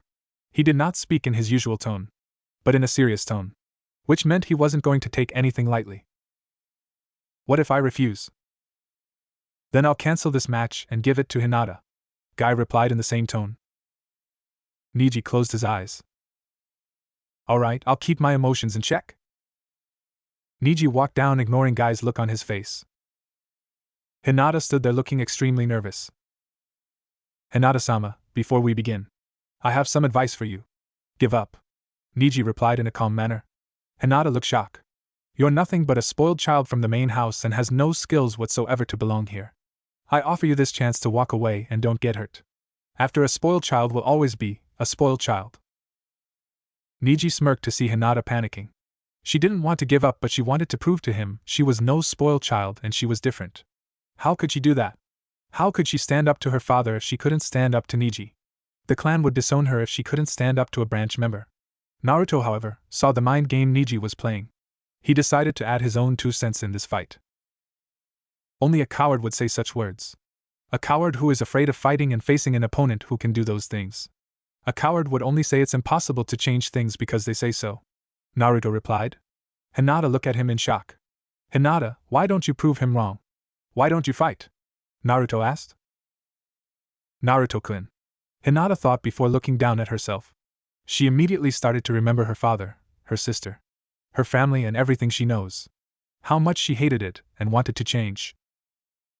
Neji, Get ready, and let us fight. What's going on? She was close to breaking down a moment ago. Did those words really encourage her enough to fight? Niji thought with an annoying idea that he would fight. This must be hard for cousins having to fight each other, Ino said. No. Hinata-chan is a member of the main house, while Niji is a member of the branch house. These two houses have had a lot of trouble in the past. So there is going to be a lot of intense fighting between the two, Lee replied back. You mean hatred? Sakura asked in shock. Something about a Hyuga clan secret. I do not know. However, it pretty much has destroyed the clan from within, separating both the main and branch house. Naruto didn't say anything. For once he didn't tell Sakura to shut up or give off any killing intent to let her know she was ticking him off. He just remained motionless and quiet, as if a statue was in his place. Naruto, are you okay? Sakura asked. Kakashi watched carefully, observing the blonde. Something was wrong. Yes. Naruto replied calmly. This reply sounded much different than any of his other replies. It sounded as if he was more focused on the match instead. Interesting, isn't it? Kakashi asked, hoping the blonde would express his feelings. Naruto, however, said nothing. He just remained how he was. Kakashi sighed. Niji and Hinata kept palming each other. Finally, Hinata managed to give him a slight tap with her jukin. Niji got pissed that she managed to hit him. He jumped back and got ready again. This time, he would come at her with more power. Hinata, however, started to get confident and believed she could win. She rushed forward, meeting Niji head-on. They both struck. Niji with both palms, Hinata with one. Hinata gasps as she spat out blood as she felt her heart nearly give up. Your chakra points are no more in your right hand, Hinata-sama. Niji replied, rolling up her sleeves so she could see. Niji calmly relaxed as Hinata's eyes opened in fear. Your eye, it can? Yes. You're finished, Hinata-sama. Niji replied calmly. Hinata, however, didn't want to get up. She shoved Niji's hand aside and attacked again, only for Niji to counter and pick her apart. She finally collapsed and was unable to continue. Hinata-sama, you should understand by now. Your attacks didn't even affect me from the start. Like I said, you cannot change. Niji replied. He turned around to speak to Naruto only to see Naruto was walking away. Naruto? Where are you going? To train. Surely you want to see the rest of the exams? Sakura asked. Kakashi also looked at the blonde. Nope, I rather train. Tell me about it later, okay, Sakura? Naruto replied as he walked out the arena. Hinata, Niji. You have no idea what you're about to unleash.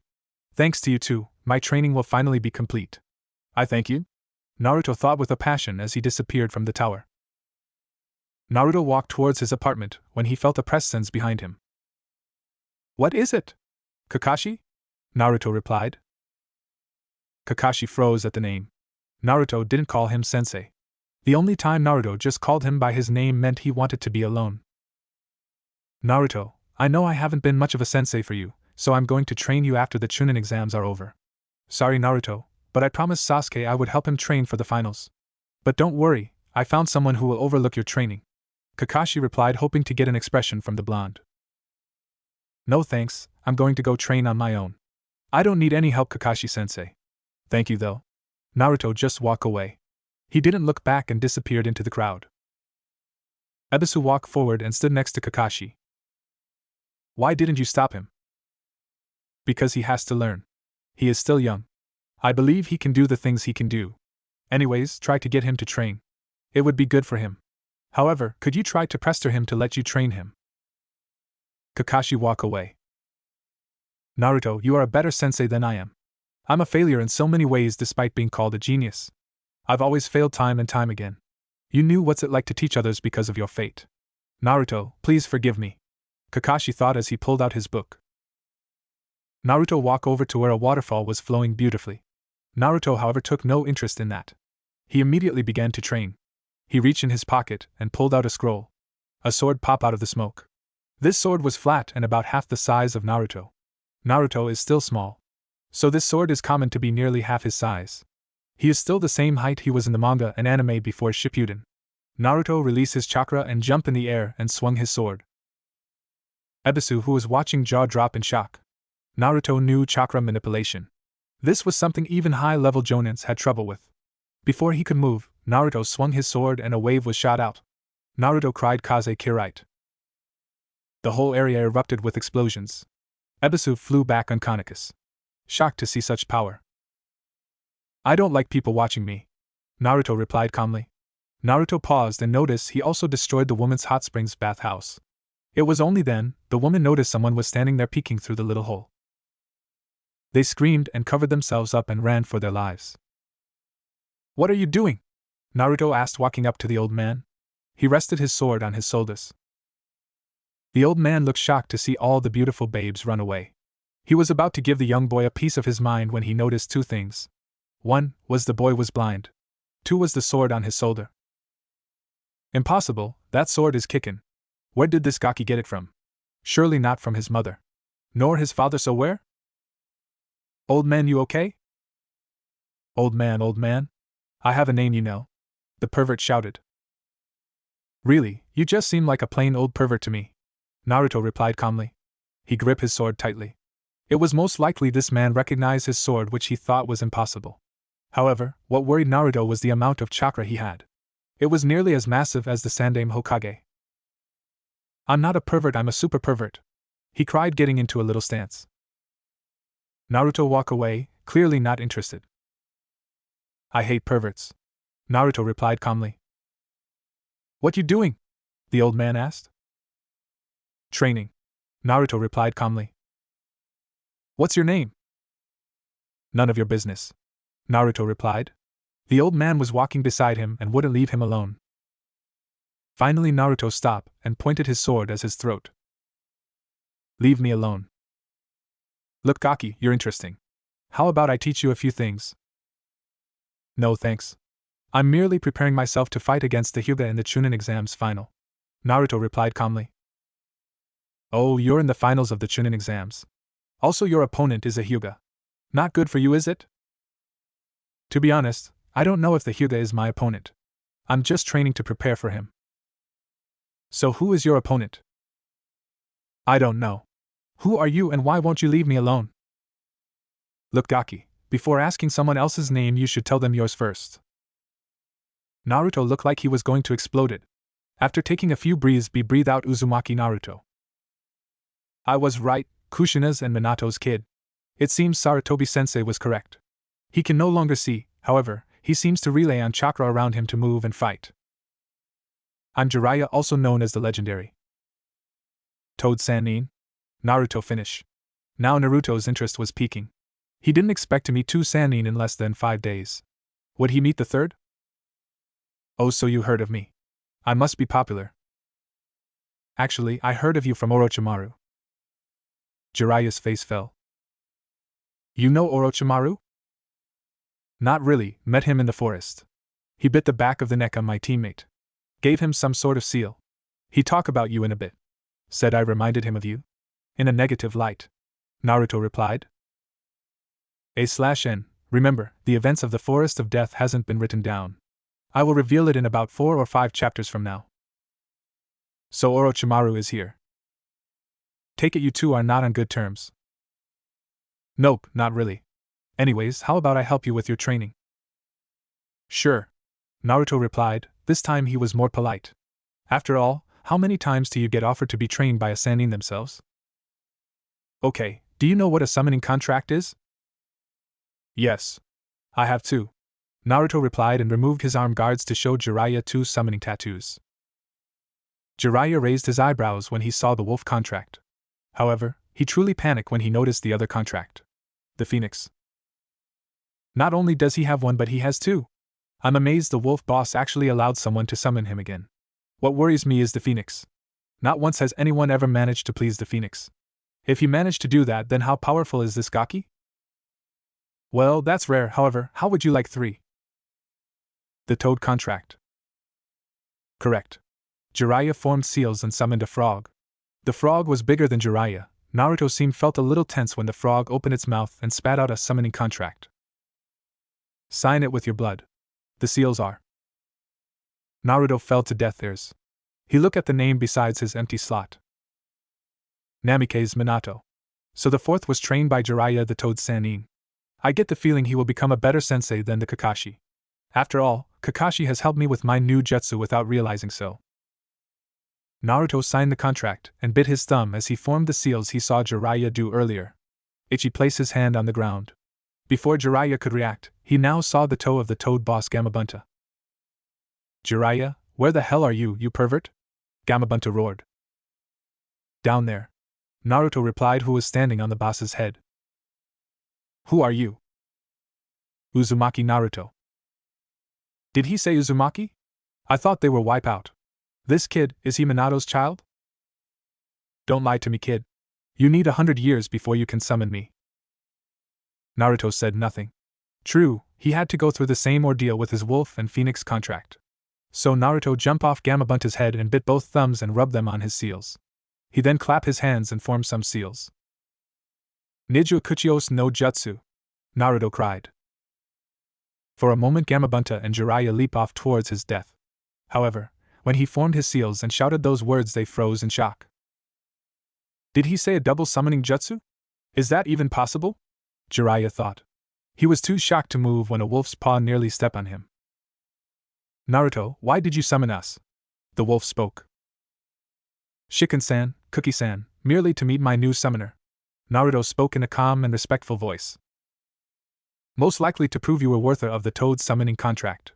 Shirkan responded. Yes, that too. Gamabunta-kun, take this boy. He is truly gifted and a genius.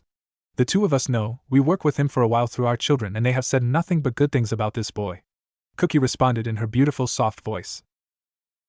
Don't get me wrong, I was going to allow him to be my subordinate. After all, I was deeply impressed he could summon me the first time. Not even the fourth could do that. Jiraiya was speechless. Never did he suspect Naruto to be able to summon 3 bosses in 3 minutes, and jump down not even looking wind.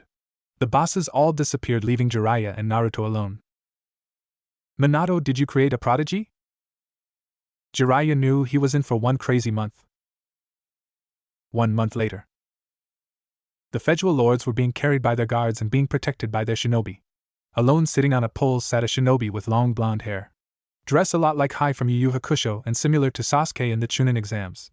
So a blend in the two, Naruto stood up watching the federal lords with little interest. When the fireworks started, he disappeared from his position. Naruto appeared in the stadium before any of the other participants. Standing before him was a jounin with a metal toothpick. Naruto didn't have to wait long, everyone showed up besides Sasuke and another person who turned out to be a sound genin. I'm Ginma, Yara Protector for the finals. Like the preliminaries exams, there are no rules. Now everyone, take a look at this. Ginma replied, pulling out a sheet. Naruto looked at it, and noticed he was first against Hyuga Niji. Perfect. The lineup was a bit different due to the fact the sound genin was found dead. So take a good look at your opponent.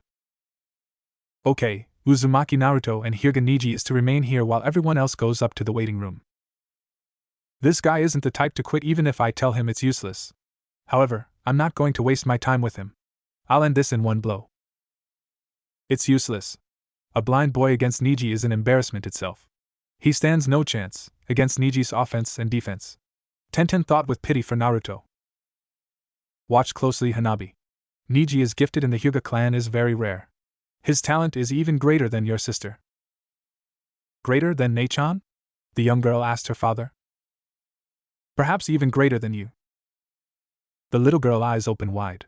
It wasn't every day you heard your father say those words. I bet the Hyuga is going to win. They say he is a prodigy in the Hyuga clan. The grass Damo replied. I too bet on the Hyuga. The waterfall Damo replied. Everyone was talking about betting on the Hyuga. The water Damo looked at the boy's name. Next to him was a ninja who looked like she was 12. He looked at his stats and saw they were incredible low. If this boy was this low, he shouldn't have passed the first exam. If he was who he thought he was, then he was hiding his true strength. He knew Uzumaki escaped the Bloody Crusade 20 years ago, marking only survivor. If he was that Uzumaki's child, then he should have this match in the bag. After Konoha wouldn't have thought of a last name for an offhand like Uzumaki unless 50 million ryo on the Uzumaki boy. The water Damo replied. Damo-sama, that's all of our country's money. The little girl cried in shock. Every Damo and ninja leader looked at him. Very well, water Damo Dano, I'll take you on that bet. I enjoy laughing in your face when you lose. Soon every daimyo and ninja leader took on the water daimyo's challenge. After all, a blind boy who resides on luck can't beat a prodigy of the Hyuga clan, right? Keiko, watch closely. This boy's abilities might even be greater than you. What do you mean? I'm perhaps the strongest in the mist. True, however, this boy is different. If my hunch is right, the Hyuga boy has no chance of winning. Just remembering that report brought me chills. 50 years ago flashback. The Mist and Leaf have been at war for 3 years. The Water Daimyo and the Fire Daimyo brought their countries to war because of some port control problems. Now, they had their ninja fighting to the death. The Mizukage was talking to the new Water Daimyo, with the Water Daimyo was his son. The 9-Dame Mizukage look up after hearing a knock. Come in. 2 ninjas wearing Whirlpool ninja bands walk in. Thank you for coming, Uzumaki-samas. Both the Water Daimyo and Mizukage bowed before the 2 ninjas. The 2 Uzumakis bowed back. You said you needed us for a possible A or S class mission. Yes, there have been reports of the Hyuga clan and the Uchiha clan are moving as one force on the eastern borders of their country. Mostly likely they are going to invade Kiri. The 9-Dame Mizukage replied. Never before has Kiri been invaded. I would like to keep it that way. Many of our own clans cannot stop the Hyuga and Uchiha if they are indeed moving as one force. The Water Daimyo replied. Invading as one force of the female Uzumaki replied and put her hand on her chin like she was thinking. I doubt they are invading to destroy us. The male replied. What do you mean? The Water Daimyo asked. If what you say is true, then this isn't an invasion force, this is a recon unit. One of their biggest. The female replied, removing her hand from her chin. I fail to see how that is possible. Please explain, Uzumaki-samas. If this was an invasion force, then they wouldn't just send Hyuga, but also other ninjas. Most likely this new Sannin group of theirs would be leading the attack. Also with other ninjas and the one known as the Professor. The woman replied. Also, what also suggests this is a recon unit instead of an invasion force is the type of shinobis they are using. The Hyuga clan and Uchiha clan. My bet is simple, they are going to be working in pairs and split up once they get here. The Hyuga are going to serve as scouters and lookouts, while the Uchihas will be spying on our style and find any weakness as well as observe the landscape. The male stated in a calm voice. In other words, they are preparing for an invasion, the woman said. I didn't think of that.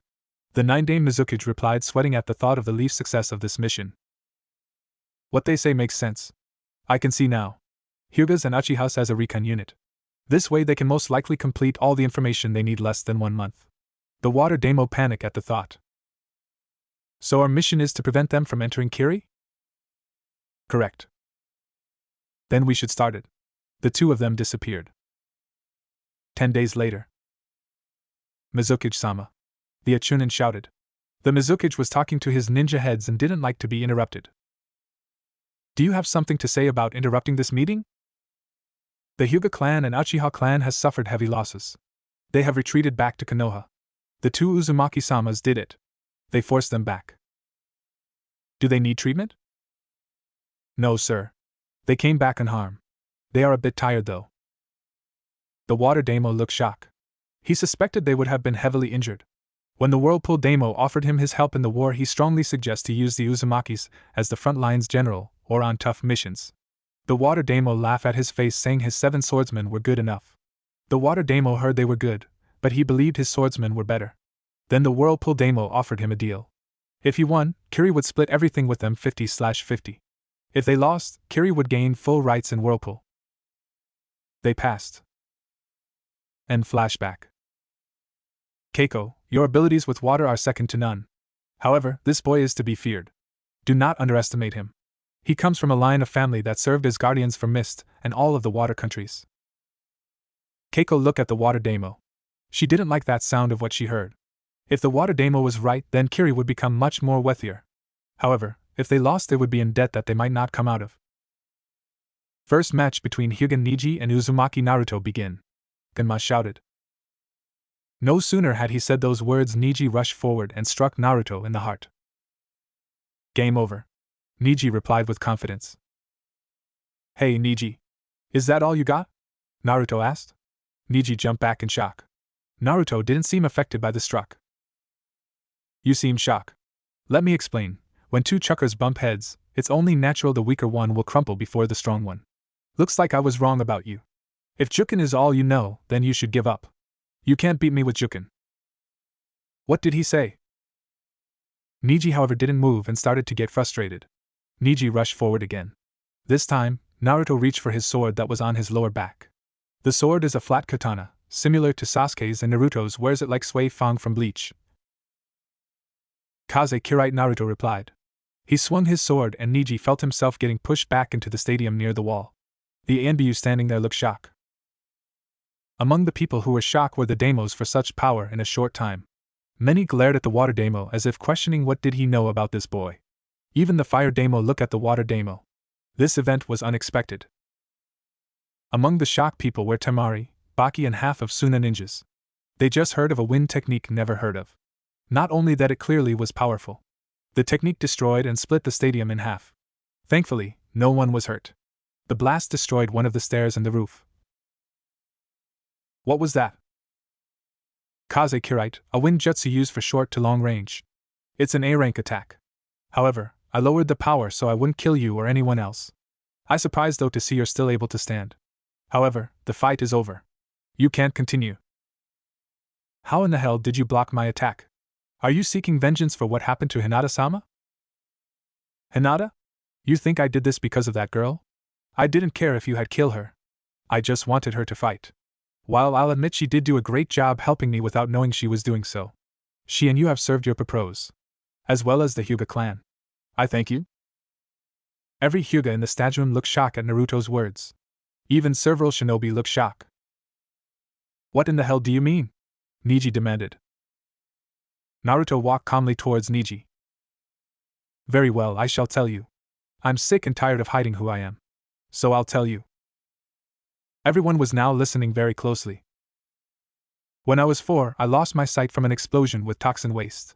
Every medic shinobi stated, I would never see again. My eyes were beyond repair.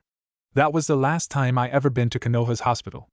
Then, something happened that seemed to have blessed me in my favor, Kumo's attempt kidnapping on Hyuga Hinata. However, I know this was a failed mission for Kumo, and that your father died in Hyuga Hayashi's place.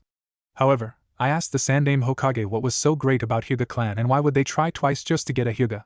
He told me what he knew, in very little information as possible. But he told me enough about the Byakugan. The all-seeing eye of Konoha elites. At that moment, I knew the Byakugan were my new eyes. My ability to see the light again was here in the village all along. However, I also knew I would never get a hold of them unless I either asked the Sandaime Hokage and Hyuga clan, which would have been a direct no, or was to kill a Hyuga and take the eyes for myself. But this too would be impossible since I already was hated by the village. The villagers would have cried out for my blood. Most likely it would have happened. So I trained myself instead, creating the light for myself. Then when I was 8, fate seemed to have felt pity on me and gave me something to help my training. When I was 8 years old, I joined the academy, and I was a classmate with Hyuga Hinata. I started to watch her closely, hoping to learn about the Byakugan. However, she never used her Byakugan in class. So I was wondering if I would ever learn the Byakugan secrets. Finally, in the preliminaries my luck struck. You and Hinata were scheduled to fight. What I didn't like was the fact you badmouthed Hinata. I was angry not because of your words, but because I might not have learned the secrets of the Byakugan. So I gave words of encouragement. I challenged your words with my own. Hinata took my words to heart. While I had to watch you attempt to cripple her, I was studying both of your eyes and your fighting style. Niji, all this time I've been blind, is not 100% true. It's true even now, I'm blind, but at the same time, I can see. For years ever since the attempted kidnapping on Hyuga Hinata I created a new eye for myself. It's not a Dijitsu, but it's even greater than the Byakugan and Sharingan. I can see Niji. Just like how the Byakugan sees, only better. You're lying. There is no way your eyes are better than mine. Niji shouted. Niji, for years I've sent chakra to my eyes, from everything I heard. I gave a hint to Iruka shortly before I became a genin, but he seemed to have believed me. The reason why Hatake Kakashi was my jounin instructor was not to train me, but to keep an eye on me. Ever since I was 6 years old, ANBU have been keeping me under surveillance.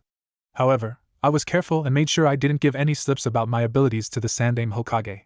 I was to keep my secrets secret until I felt ready to reveal them. Also, I see how well your Byakugan works. My eyes, however, can see your chakra signature. This is not your fate. Your fate is to be pathetic and hopeless.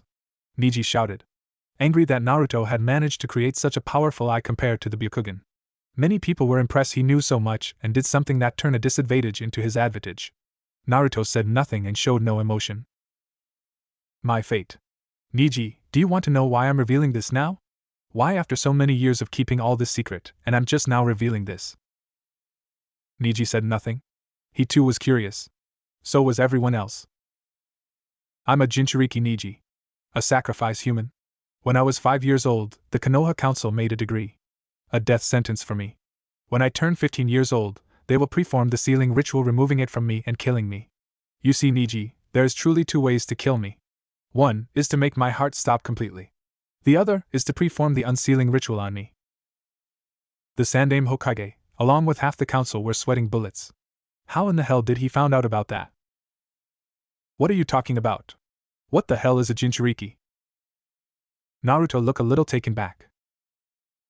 I see, well, the Sandaime Hokage has done a very good job hiding this information from the younger generation. I thought several people might have found out, including you. However, it looks like he did a very good job hiding the truth. By the looks on the Suna ninjas though, they know what I am. If they think back nearly 13 years ago, they know what it is. Indeed, when the word Jinchuriki was said from Naruto's lips, the Suna ninjas all jumped away from him. Many brought out kunais, but their bodies shook and their eyes spoke of one word. Fear. Like Sabuku no Gaara, I too share the same fate. He too is like me. I know because I can see his chakra. His signature told me he is very like me but has little control. To answer your question, Neji, Jinchuriki are called sacrifice humans for a reason. We are human prisons, holding back a dread creature that mankind fears. For Gaara, it would be the Ichibi, the one-tailed demon of the sand. For me, however, I have sealed inside of me the Kyuubi no Yoko. Fear spread like crazy. For those who didn't know, looked shocked and frightened. Luckily, it didn't cause a riot. Everyone was listening to Naruto. Many showed fear when they looked at him. Others, however, felt pity and sadness. Nearly everyone was brought back when Naruto wanted to join the festival, and the mothers all pulled their children away, and the mob started to beat the crap out of Naruto. Then you are a demon. You just said so yourself. You deserve to die. No wonder why you never had parents. Neji shouted. For the first time since she has known him, Naruto's face finally showed an expression. Anger. What in the hell do you know about me, huh? Naruto shouted. Everyone could hear the anger and the willpower from holding back. They suspected Naruto would have killed the Hyuga, but he was trying to hold it back. What do you know about me, huh? You have a family, people who care about you, Neji. You have 2 younger cousins who care for you. What do you know about me, when I've been alone from the start, huh? Naruto shouted. Everyone could hear him. There was so much emotions in his voice. Naruto grabbed Neji by the collar, who was too shocked by Naruto's outburst. Naruto pinned him to the wall. What do you know? What do you know? What's it like to lose everything? I don't have a mother nor father. I don't even know if my mother held me in her arms. What do you know about me, huh? You never had everything just taken from you so harshly. How would you feel? How would you feel if your own father sealed the Kyuubi no Yoko inside of you, huh? At the last sentence was shouted out, everyone's minds drew to the 4th Hokage against the Kyuubi no Yoko. Now things were starting to make sense. The 4th did ask the villagers and shinobis not to treat him but Naruto as the hero who stopped the Kyuubi no Yoko. Many now realized they were wrong and never respected the Sandaime Hokage. You're lying. Neji finally shouted, breaking the silence around the stadium. I'm lying, am I? Then I'll tell you my true name. Uzumaki Namikaze Naruto. Naruto replied. Naruto let Neji go. You have a chance to change your fate, Neji. I do not. This is the fate for all Jinchurikis. I will die and the line of the Uzumakis and Namikazes will die with me when I turn 15. Naruto walked away. Towards the waiting room.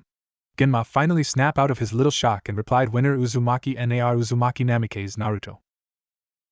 Naruto was about to enter the waiting room when he stopped. He seemed tense. Then he drew out 2 kunais. Behind him. They struck the wall. You 2 can come on out. I can see you. 2 figures appeared. Both wearing black cloaks with red clouds, along with 2 bamboo hats. One was short and stood calmly. The other was taller and had a sword wrapped in bandages. He seemed a little twitching and wanted to grab his sword. A Sharingan user and a shark face. Who are you 2? Naruto asked, gripping his sword. Oh, guess this hats didn't serve that much against your eyes. The taller one spoke. It sounded full of excitement. Both removed their hats and looked at him. At the sight of Itachi, many shinobis took their stances in defense. Something that seemed to assume Itachi's partner. Itachi-san, you seem popular in this village. Itachi? You're Uchiha Itachi, Sasuke's Nai-san? Oh, so you know of him. Tell me, has he gotten strong? Nope, just a sore cry-baby in my opinion. I see, that's too bad. I was hoping he had become strong. What the hell are you talking about, dope? Sasuke-kun is the best. Sakura shouted. Many shinobis glared at her for the amount of disrespect she showed the Yandame's son. Before anyone could say anything to her, a kunai pierced her right shoulder. Sakura, that kunai has poison. Also, I'm sick and tired of hearing your loud voice all the time. Naruto-kun, or should I say, Naruto-sama, please come with us. Someone has a huge interest in meeting you. Itachi replied calmly. No thank you. I'm fine here. Naruto replied, turning around and walking away from the pair. He sheathed his sword. Uzumaki-sama, we were told to get you peacefully, however, should you refuse to come with us we will force. The shark face spoke. He unwrapped his sword, revealing hides as blades. Kisame, you are taking this seriously. True, he has skills, but that's nothing. He is most likely at high Chunin level. Itachi stated calmly. You're the one taking him too lightly. Kisame stated. Naruto suddenly noticed Kisame's forehead protector. A former Kirinin? This is Hashigaki Kisame. The monster of the mist. No matter, I have no interest in him. Uzumaki-sama, aren't you going to fight us? Kisame shouted towards Naruto. No. I have no interest or need to fight you too. Really? Yep, you are an Uzumaki alright. I remember during the Bloody Crusade I managed to kill 3 Uzumakis. This of course was when I was in the mist and a part of the 7 swordsmen of the mist. Kisame shouted. He hoped Naruto would turn around and attack, but nothing happened. Naruto just walking. Of course, this was impressive for a member of the 7 swordsmen. Such a feat has never happened before. Of course, there was only 4 Uzumakis left. Sadly, only one escaped from me. Just hearing her scream as my Samahata shaved her nearly to death brought joys to me ears. She should have been my 4th one.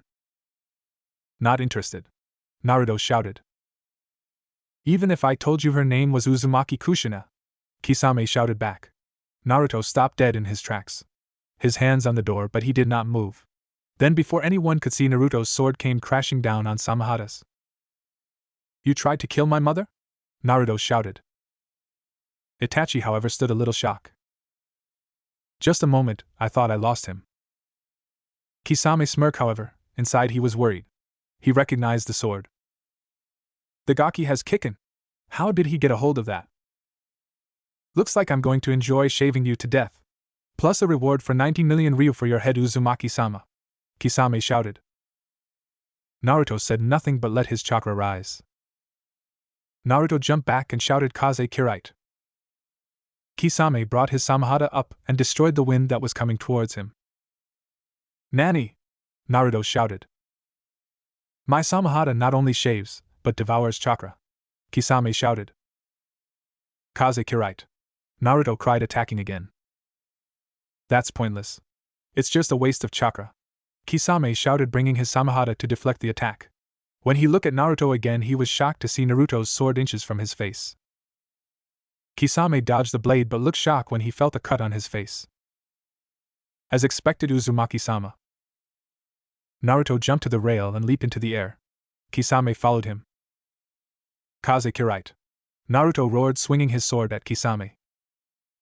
Kisame brought his sword and deflected, falling to the earth. Naruto landed on the top of the wall and glared at Kisame. Kisame, you're taking too long. I'm going to end this. Itachi shouted. Really, you're the one taking me too lightly. Naruto replied, disappearing in a puff of smoke. Kagebunshin? Itachi stated, his eyes open in shock. Like I said, you're taking me too lightly. Naruto replied. Kaze Bakuho. Itachi couldn't stop it. Before he could stop it, a powerful wind hit him with full force, launching him to the stadium wall. Kaze Kirite. Naruto shouted. Kisame saw the danger and immediately rushed to jump in front of it. However, another Naruto popped out of the ground with a sword in hand. Kisame blocked it. Itachi took a direct hit. He was unable to block the attack. Itachi. When the smoke cleared there stood Uchiha Itachi, however, his cloak was nearly gone and he was panting heavily as blood came out of his body. So you survived a direct hit from my Kaze Kirite. Even when I used it at full power. However, you shouldn't have survived, because Kaze Kirite has a second ability.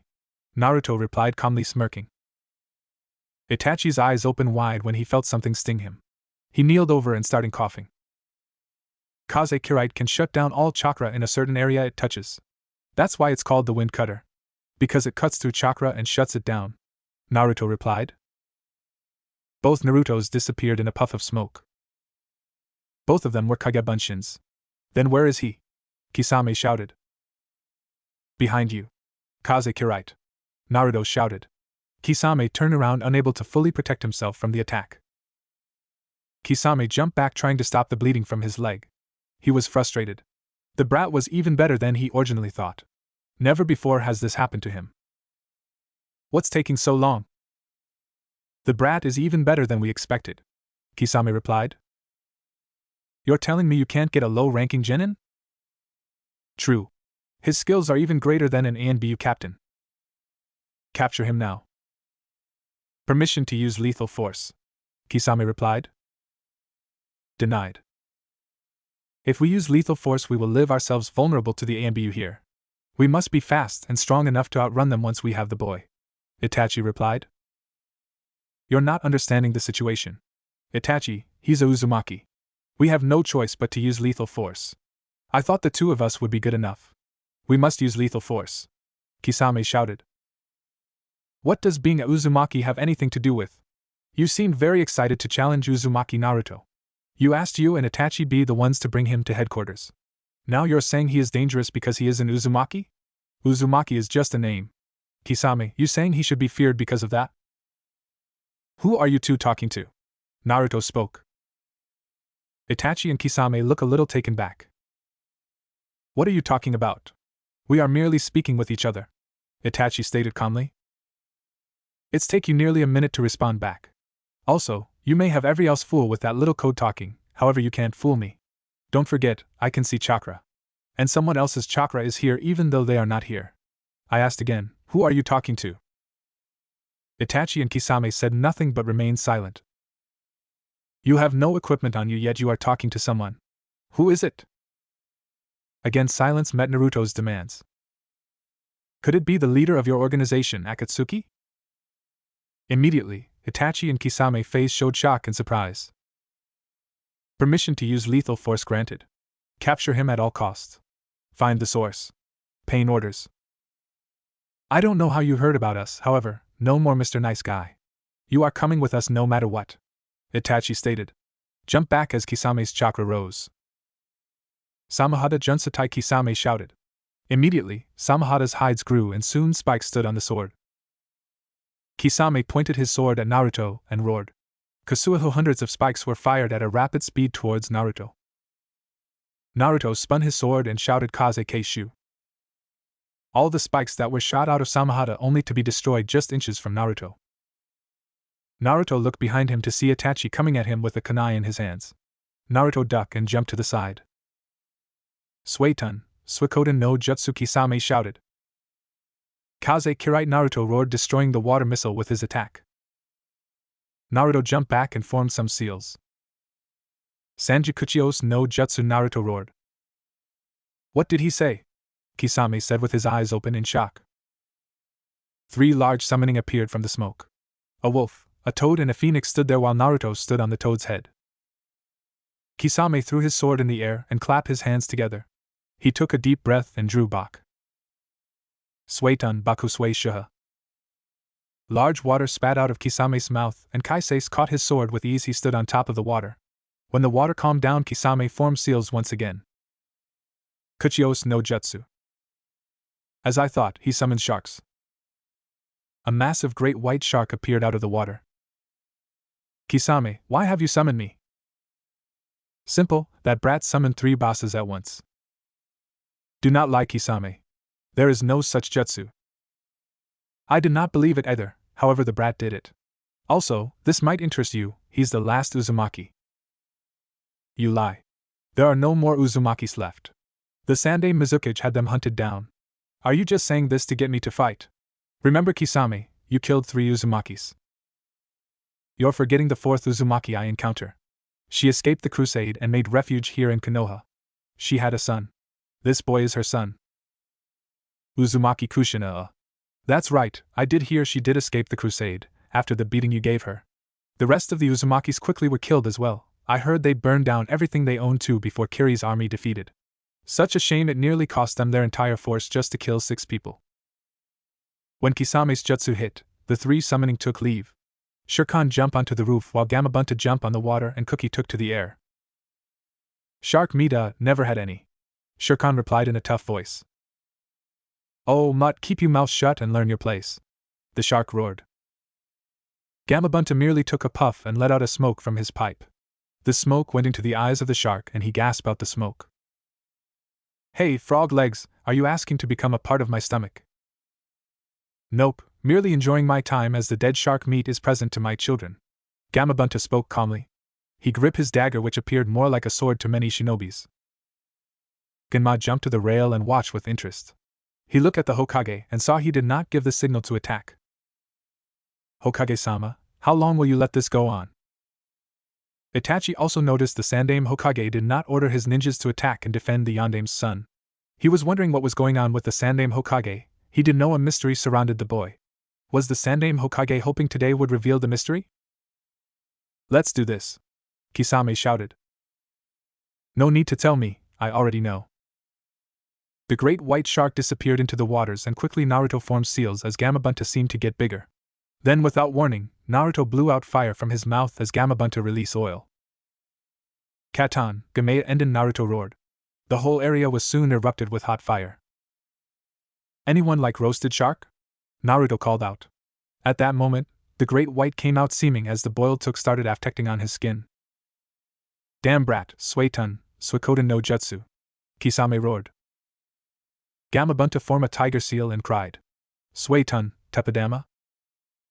The water gun bullet crushed Kisame's water shark missile and sent him flying. Naruto jumped in the air and looked like he was dancing as he spun around in midair.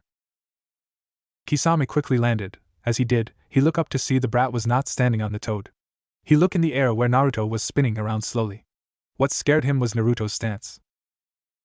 That's Getsui Dansu, Shinkabatsu, Naruto cried, swinging his sword at Kisame. Kisame felt the whole area get hit by that attack. This is Kiri's. Impossible. Even though it is a C-rank kenjutsu, only members of the 7 swordsmen know this technique besides the Mizukichi. So how in the hell did he know that? Kisame deflected the blast, and jumped to meet Naruto head-on in a kenjutsu and taijutsu. Kai, Naruto shouted as the restraints around his body, the same things that Sasuke wore during the Chunin exams. For Naruto, I'm calling them restraints, drop and Naruto's speed increase. Soon Naruto became a blur. To many Shionbis they could barely keep up with Naruto and Hashigaki Kisame. Itachi stood on the rail watching the battle with interest. Naruto was truly amazing. To think that boy was hiding so much potential and power from the Sandaime Hokage, and the ANBU was a feat like no other. Toussaint, what's going on? I can't keep up. Hanabi asked. Her Byakugan activative. They've entered combat in taijutsu and kenjutsu. Amazing, by the looks of Naruto-sama's taijutsu form, it's very close to our own. He also has the advantage and is forcing Kisame back. Hayashi replied, watching the battle. However, he could barely see what was going on. He didn't think it was possible for such a small boy to wield such power. Many Jounins among the crowd and the ANB were having a hard time enough keeping up with the two. Many of them would reply what was going on. Even Kurenai and Asuma couldn't keep up. Their eyes showed shock and surprise to see Naruto going one-on-one with a S-class criminal. One who was equally on par with the Yondaime Mizukichi. Kisame jumped back panting. Where the fuck did you learn kenjutsu? Not from this village, I know that for a fact. You know, moon dance, crescent flower, hidden dance, and white Sunday. These are kenjutsu styles known only in my old village. Who taught you? Guess there is no point in hiding it. During my mission to Wave I tracked down and confronted Momochi Zabuza, also known as the Demon of the Mist. I found him in Gato's hidden Mashion. He then told me about my heritage and told me he owed a debt to my mother and started to train me as repayment. However, he could not finish my training. I learned much, but not enough. To complete my training, he gave me scrolls and this sword, Kikken. A sword he stole from the Mizukage vault. The greatest treasure amongst the Mizukages. I believe this was wielded by the Shodan Mizukage. I soon started train in every jutsu, every style he knew, along with the copy of the Kiri's forbidden scroll. So to answer your question, my first sensei, Momochi Zabuza. Naruto replied as he drew Kikken and charged head-on with Kisame. That forbidden scroll of our village has mostly advanced Kenjutsu and water jutsu. Plus healing jutsus that can rival Tsunade's or go even greater than hers. This brat has a copy? I must. Kisame was too close to Naruto as Naruto shouted Kaze Kadu. Kisame felt himself getting ripped apart as a strange vortex appeared in front of Naruto, and was moving at high speed. What is this jutsu? I feel this jutsu he's going too impossible. No Uzumaki was this gifted at such a young age. Kisame swung his Samahata in desperation and the sword hit Naruto in the head. What shocked everyone was Naruto disappearing in a puff of smoke. Everyone was confused because they didn't see Naruto make a Kaige Bunshin. Kaze Kirite! A voice rang out. From underneath Kisame then saw the attack coming. He jumped out of the vortex just in time only for another jutsu to hit him in the back. Suetun, Suryuden no Jutsu. Kisame was blasted into the wall, and the water soon started to die down. To everyone's shock, Kisame's shark summoning was tied down to the floor with chains. Naruto sitting on his head. This brat merely used his summonings as a distraction. I never thought that was possible for a brat to be so gifted so young. No Uzumaki has ever accomplished such a feat, not even your mother, the prodigy of the Uzumaki clan, was at your level at your age. When we meet again, I am going to bite your head off.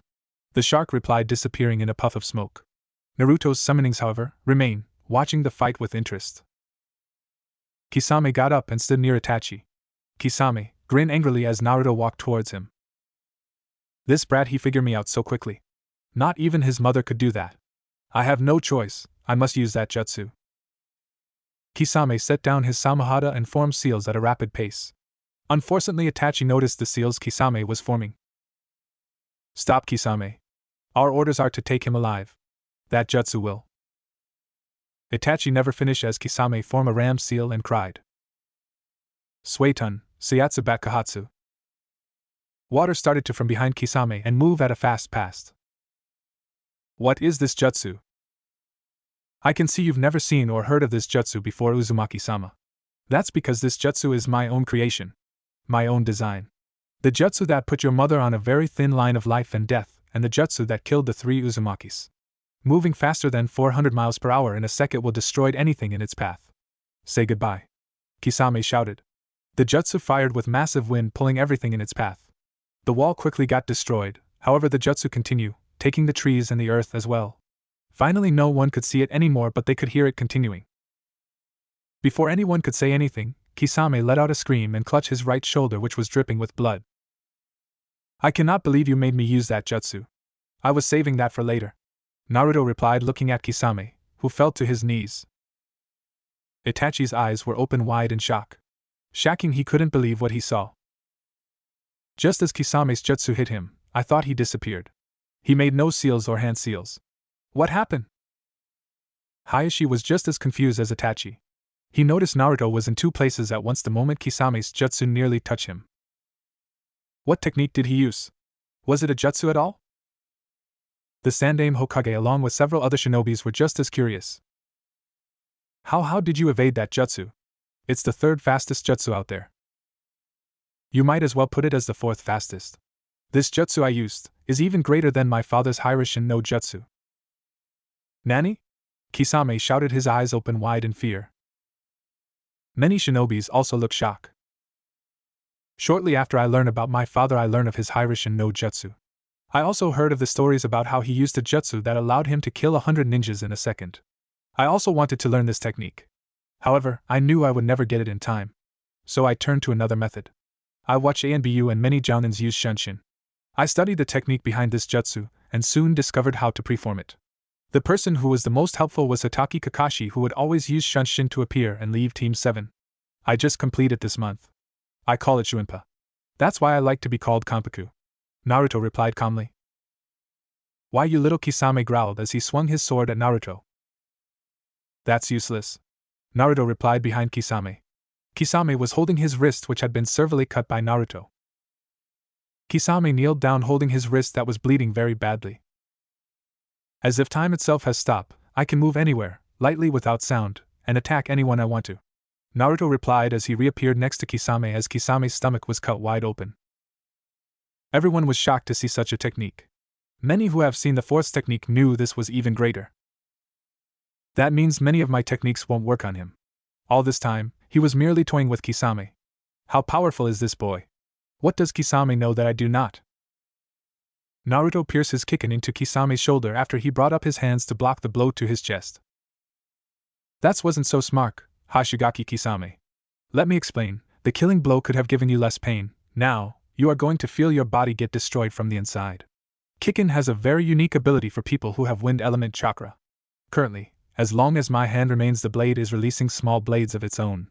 These blades are not visible, even to the Byakugan and Sharingan. There are millions of blades, each 10 times smaller than red blood cells. However, that's not what makes them deadly. True, it doesn't attack the flesh. They attack the cells, destroying them completely. That's why I don't use S-class wind jutsus. Because the sword will become a double edge for me. Also, the level of this attack is cellular. Naruto replied calmly. Kisame's eyes opened wide when he heard that. True to Naruto's words, he started to feel it.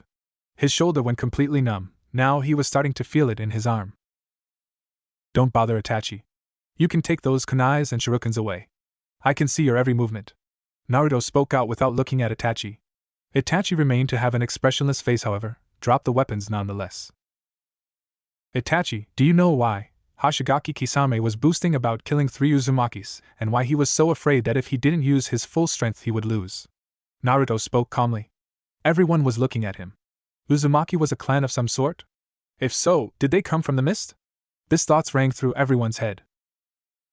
Itachi said nothing, but Naruto took his silence for a yes. We Uzumakis are born with an IQ over 200, marking us as genius. In fact, the person who created the 7 swordsmen of the mist was an Uzumaki swordsman. However, in the mist and any country around mist, they all know about the Uzumakis and fear their legacy. Unlike the 7 swordsmen, they never sought out to increase their legacy, and just keep it minimum as possible. In fact, the name Uzumaki is more respected and feared in mist than the 7 swordsmen. They get more respect than the Mizukage and Kiri's Daimyo. The Uzumakis lived in the country of Whirlpool. They were also known as the Guardians of the Sea. Then a little over 20 years ago, the Sandaime Mizukage wished to have the Uzumaki blood for his future children. He wanted to marry an Uzumaki and claim the Uzumaki clan for his own. The Uzumaki clan, however, was very strict with marriage with people on the outside of the clan. They refused the Sandaime Mizukage. This of course made the Mizukage angry that someone would dare say no to him. He then declared they were traitors and helping the enemies. He ordered his entire army to hunt them down and destroy them. In his mind, if he cannot have the blood of the Uzumaki, then they shouldn't be allowed to exist. The Uzumaki clan, however, was very small. A few months beforehand, the eldest Uzumaki passed on, leaving only 7 members left. It was a number game. The 7 swordsmen of the mist were leading over 50,000 men against only 7 people. To many people here, it seemed this would end quickly. However, it took nearly 3 years for Kiri's army to come up on top. They killed 6 Uzumakis while the youngest was urged to escape to the Bloody Crusade. The person who escaped was my mother, the youngest one, Uzumaki Kushina. However, Kiri's victory cost the Sandaime Mizukage dearly. Only a couple hundred shinobis remain. It took nearly 3,000 men just to kill the first Uzumaki. If you haven't guessed why we are feared Itachi, then I shall tell it, not because of our brains or our abilities to adapt in situations. It are chakra powers. Naruto replied calmly. Everyone who took this information looked completely shocked. Many have heard of the Bloody Crusade but didn't know what it meant. The water Daimyo had a tear come from his eye. The Sandaime Hokage is proclaimed the strongest and wisest of the Hokages. Called the professor because of that.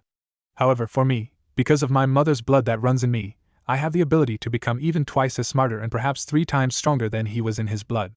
Itachi's eyes opened wide in shock. As did many other people. We Uzumakis are feared, because our chakra levels went beyond Kage's level. In fact, we can even take on Bija and come on top. Some called our chakra godlike just because there doesn't seem to be a limit. I will continue to grow and continue to become powerful, never reaching any prime. My prime, if I live at full age, will be when I die. Nearly everyone back away, unable to believe what they heard. That's one reason why marriage was so strict for Uzumakis. Also, it's why they didn't spread their name. Because the best time to kill an Uzumaki is when they are young with barely any chakra. If people knew their name, people would target their children. Many disappeared for a few years until their children are strong enough to look after themselves. Not everyone can marry a Uzumaki. The child born with Uzumaki blood must be able to handle the intense chakra. If they can't handle it, then they will die at birth. The Sandaime Mizuki's blood cannot blend with the Uzumaki's because his children would have died at birth if he did marry a Uzumaki. Now you know I'm the last of the Uzumakis. And why the line will die with me. Itachi couldn't help but be simple amazed by this. He knew Kisame got into the Seven Swordsmen because he managed to kill 3 Uzumakis. At age 16 he did something no one in the mist could do. However, Kisame never told him what it was. It must have been something huge to be promoted to Jounin from Genin, then immediately join the Seven Swordsmen. Now he couldn't believe what he heard. If Kisame killed 3 people at Kage level or higher, then how would this be if Naruto surprised his family members? Hi Shigaki Kisame, truth be told, I had no interest in fighting you. Now after learning you put my mother near death, I will kill you to regain her honor. Naruto then called forth the wind and a sword appeared in his hands. Kisame, today you will die. Naruto cried. Naruto was about to swing